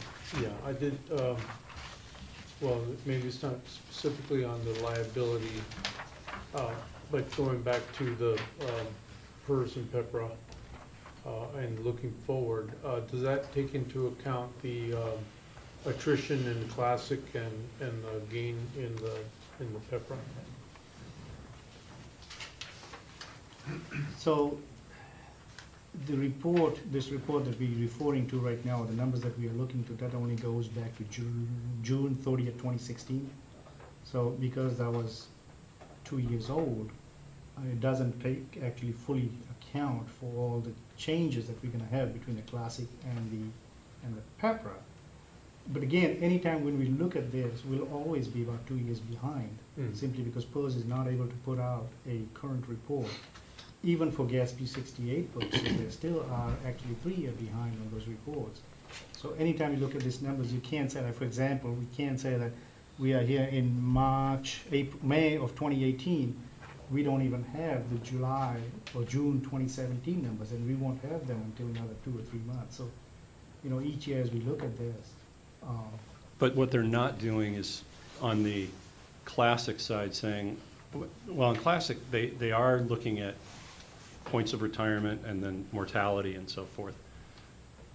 But on the PEPRA side, what we call Tier 2, I don't think they're imputing as these guys retire out here, you're replacing them over here, and so your workforce is going to look different. It's shifting, because you would think that all things being equal, you're just going to replace a classic person with a PEPRA person. The PEPRA analysis does not do that. They just look at how many do you have, and we tell them that. And they can't do that simply because even under the PEPRA plan, anybody that's coming in, you don't know if they're gonna be a PEPRA employee or a classic employee, because they could potentially be coming from another agency, which would make them a classic employee. Okay. But I think so there's little pieces of software that they've been developing, and I think we might have the option to make an assumption about 26 employees all being Tier 2 PEPRA employees and see what that looks like. It's just they're not doing that in their annual calculations for us. We're still testing the software, so probably another year, we would have that perfected and then possibly be able to chart that out.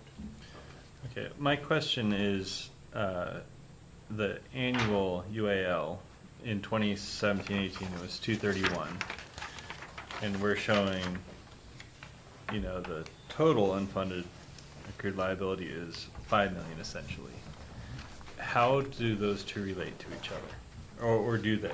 They do. They do. But So is that 231 a 20-year amortization of 30-year amortization. of the $5 million? Correct. Okay, so they're expecting that $5 million to balloon way up going forward, because our UAL is projected to go up to essentially almost double in 5 years. So every year, keep in mind, every year they do the recalculation. I understand that. Right. But, I mean, their 5-year projection shows almost doubling. Correct. So that $5 million would be $10 million. No, not necessarily, because some of those numbers are basically, if you recall, I said the 5-year ramp up. Yeah. So it's not potentially going to double. It kind of like levels out probably after Because if we look at the amortization table, we do have the amortization table as well. So if you look at them, the highest payment any given year for the district at this point is projected to be, I believe, about 670,000 or something. So that UAL, where I show 600,000 for 24, 25, that number goes up to 670,000. But again, next year, that number could definitely change. Okay. Anything else? Okay. Then we look at the other side of this, which is the OPEB liability. And so for OPEB liabilities, basically the district provides healthcare premium to retirees. And there we have two-tier employees. Again, when we negotiated the last contract, we said anybody hired prior to July 1, 2013, that'd be classified as tier 1 employees. And if they have less than 15 years of service, we'll give them $540 a month towards their retiree medical health care. If they have more than 15 years, we'll give them $1,183, and that number was in 2017. And that number gets escalated 3% each year, the over 15 years number. The less than 15 years remains the same. And also in that contract, we said anybody that gets hired after July 1, 2013, we'll treat them as tier 2 employees, and we will give them $540 towards the retiree medical health care cost, regardless of the number of years of service that they have. So that's how we kind of like try to minimize the impact of the OPEB cost for the district, is creating two-tier plans. Right now, what happens with the retiree medical program is basically we do on a pay-as-you-go payment each year. So any retirees, active retirees that we have with the district, we pay for the retiree healthcare system. For this fiscal year, 2017, 2018, we paid $84,000 in healthcare cost. But if you see the calculation here, the annual required contribution, so that's basically what's required in terms of to fully pay all the retirees of the district. So let's just say if they were to retire with the required service that they have at the age that they're projected to retire, we'd need about $304,000 each year over the next, I believe the amortization on this one goes to 26 years. So we'll have to have $304,000 each year over the next 26 years in order to be able to fully fund the unfunded liability or the accrued benefit for the program. But before we get to that, there's some adjustments that need to be made. So there's the interest on net OPEB obligation. Because we are not collecting funds on the side, you have to add back in the interest. And then there's the adjustment to ARC, and so that's basically the age factor and the mortality and all that adjustments that are made. That brings that number to $301,000. So our annual obligation comes down to $301,000. But because we are funding the current portion of it through the contributions, our really change in net obligation, which is the OPEB cost, the middle part of the chart, to the $84,000. So our really net obligation cost is about $216,000 each year. So again, we need to be setting aside $216,000.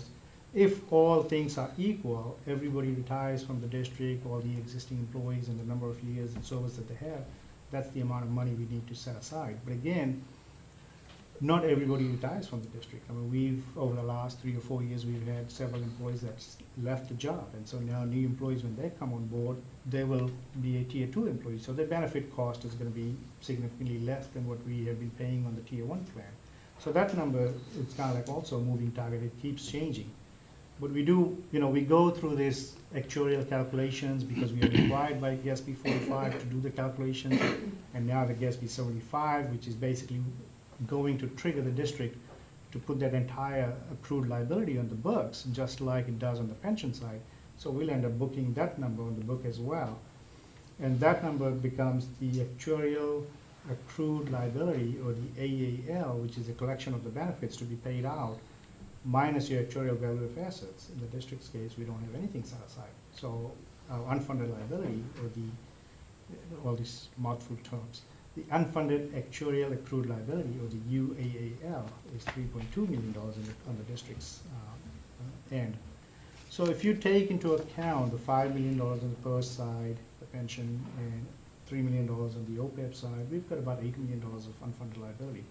Now the good thing is, none of the accounting regulations require this to be pre-funded. They basically want us to recognize these numbers. And we at staff level wanted to bring this to board's attention and say we've got $8 million worth of outstanding obligations out there, even though we're not required to fund this today. But basically, we want to strategize ourselves and be fiscally responsible, that we start planning on setting some money aside. So that's what comes to this slide, which is basically either creating reserves and as a seed money, as a starting point, start to fund $100,000 for pension and $100,000 for OPEB in this budget that we had just proposed in the previous item. So when we bring this to you in June, we'd like to create 2 new reserve lines in there and say, okay, we want to book $100,000 for OPEB and $100,000 for pension. Or on the other side, there's also another option, which is creating and setting up a trust fund. The only problem with the trust fund is anytime we fund with the trust fund, it's irrevocable trust fund, meaning the district does not have access to it to do anything else but whatever it's set up for. So basically, if it's set up for pension, that's what it is. If it's set up for OPEB, that's what it is. On the flip side, if it's the internal created reserve, which is basically the discretion of the board, if we set aside money for those, let's say during rainy days, if we needed to, we could definitely tap into it as a loan and basically utilize the money and be able to repay it back. Now, there are some pros and cons. Basically, on a trust fund, your rate of return would be about 7%. If we do the internal in-house reserves, right now you could do a 5-year CD at 3%, or even extend that to about 3.5%, 4%, but you can't go more than that. So that's the flexibility you lose. Basically, you don't earn a higher rate of return, but definitely the board will have much more greater flexibility if it's created as reserve and set aside as kind of like a earmarked fund rather than having a trust fund. So, But we're not asking for that decision now. It's kind of a precursor of a conversation to come. All of these things are kind of interrelated, so you've heard discussion about when are you going to sunset the water supply charge now that you have the user fee. Well, as we begin to look at funding requirements for unfunded future obligations, you may want to develop a policy that says part of that user fee needs to go first to these unfunded liabilities. Then how much do we have left? And that can dictate how much sunsetting you can do on the water supply charge. The trust fund versus not trust fund issue is one where sometimes it's great to not be able to raid your own reserves in a time of irresponsibility.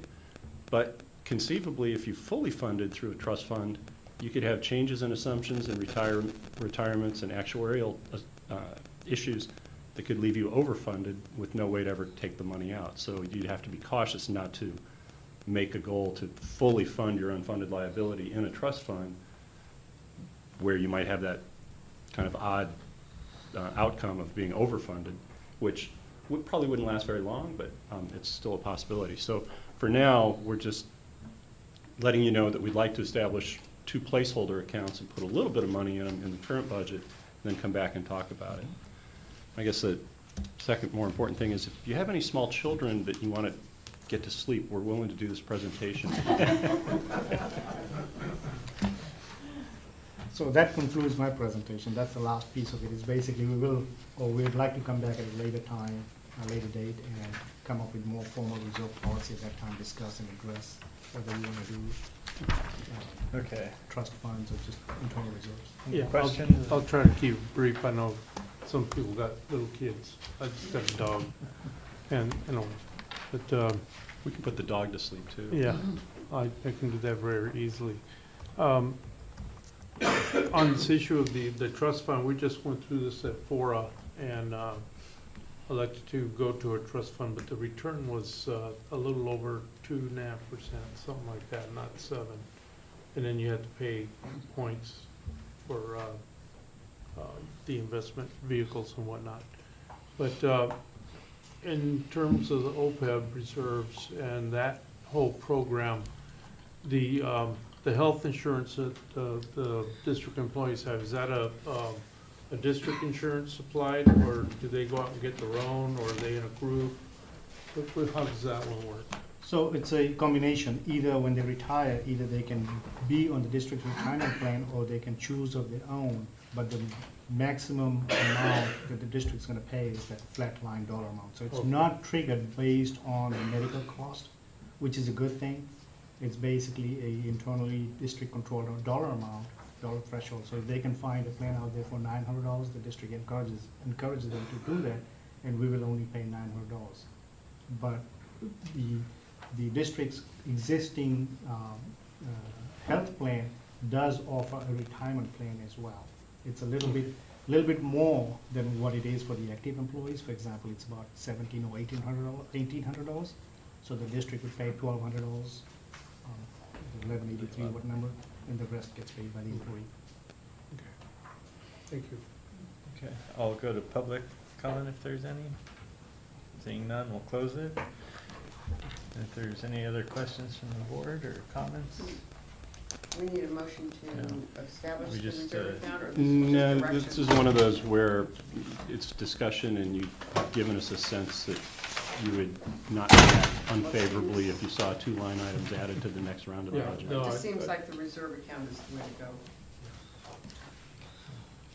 I think do the reserve account, and then in the future you can look at some hybrid to do that.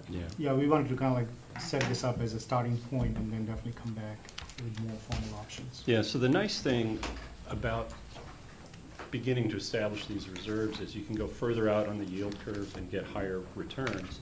Right now, our investments, both by policy and by prudency, are put it in the local area investment fund, LAIF, which is pretty low. What is it, 0.8 now? Or No, it's about 1.3 now. so it's up over 1%. We have our credit line, our mutual fund with Bank of America. It's a small amount, but doesn't earn a whole lot. And then we ladder out negotiable certificates of deposit. But because the general reserve is pretty much for operations and projects as needed, we don't go much further than about 3 years, I think, is the maximum that we've done. When you're building a reserve for some future obligation, then you're able to start at 3 years and 5 years and 10 years and 15 years. So we could get higher returns, but those are decisions we'll have to make collectively in the coming months. Okay, so we'll go ahead and accept that report. And then we have the informational items and staff reports that are in the packet. And with that, we will adjourn. That was interesting. Next time we'll do that front end of this. Pardon me? It's a boring tool, right? I didn't think it was boring. I thought it was very interesting. Though I don't understand all of it.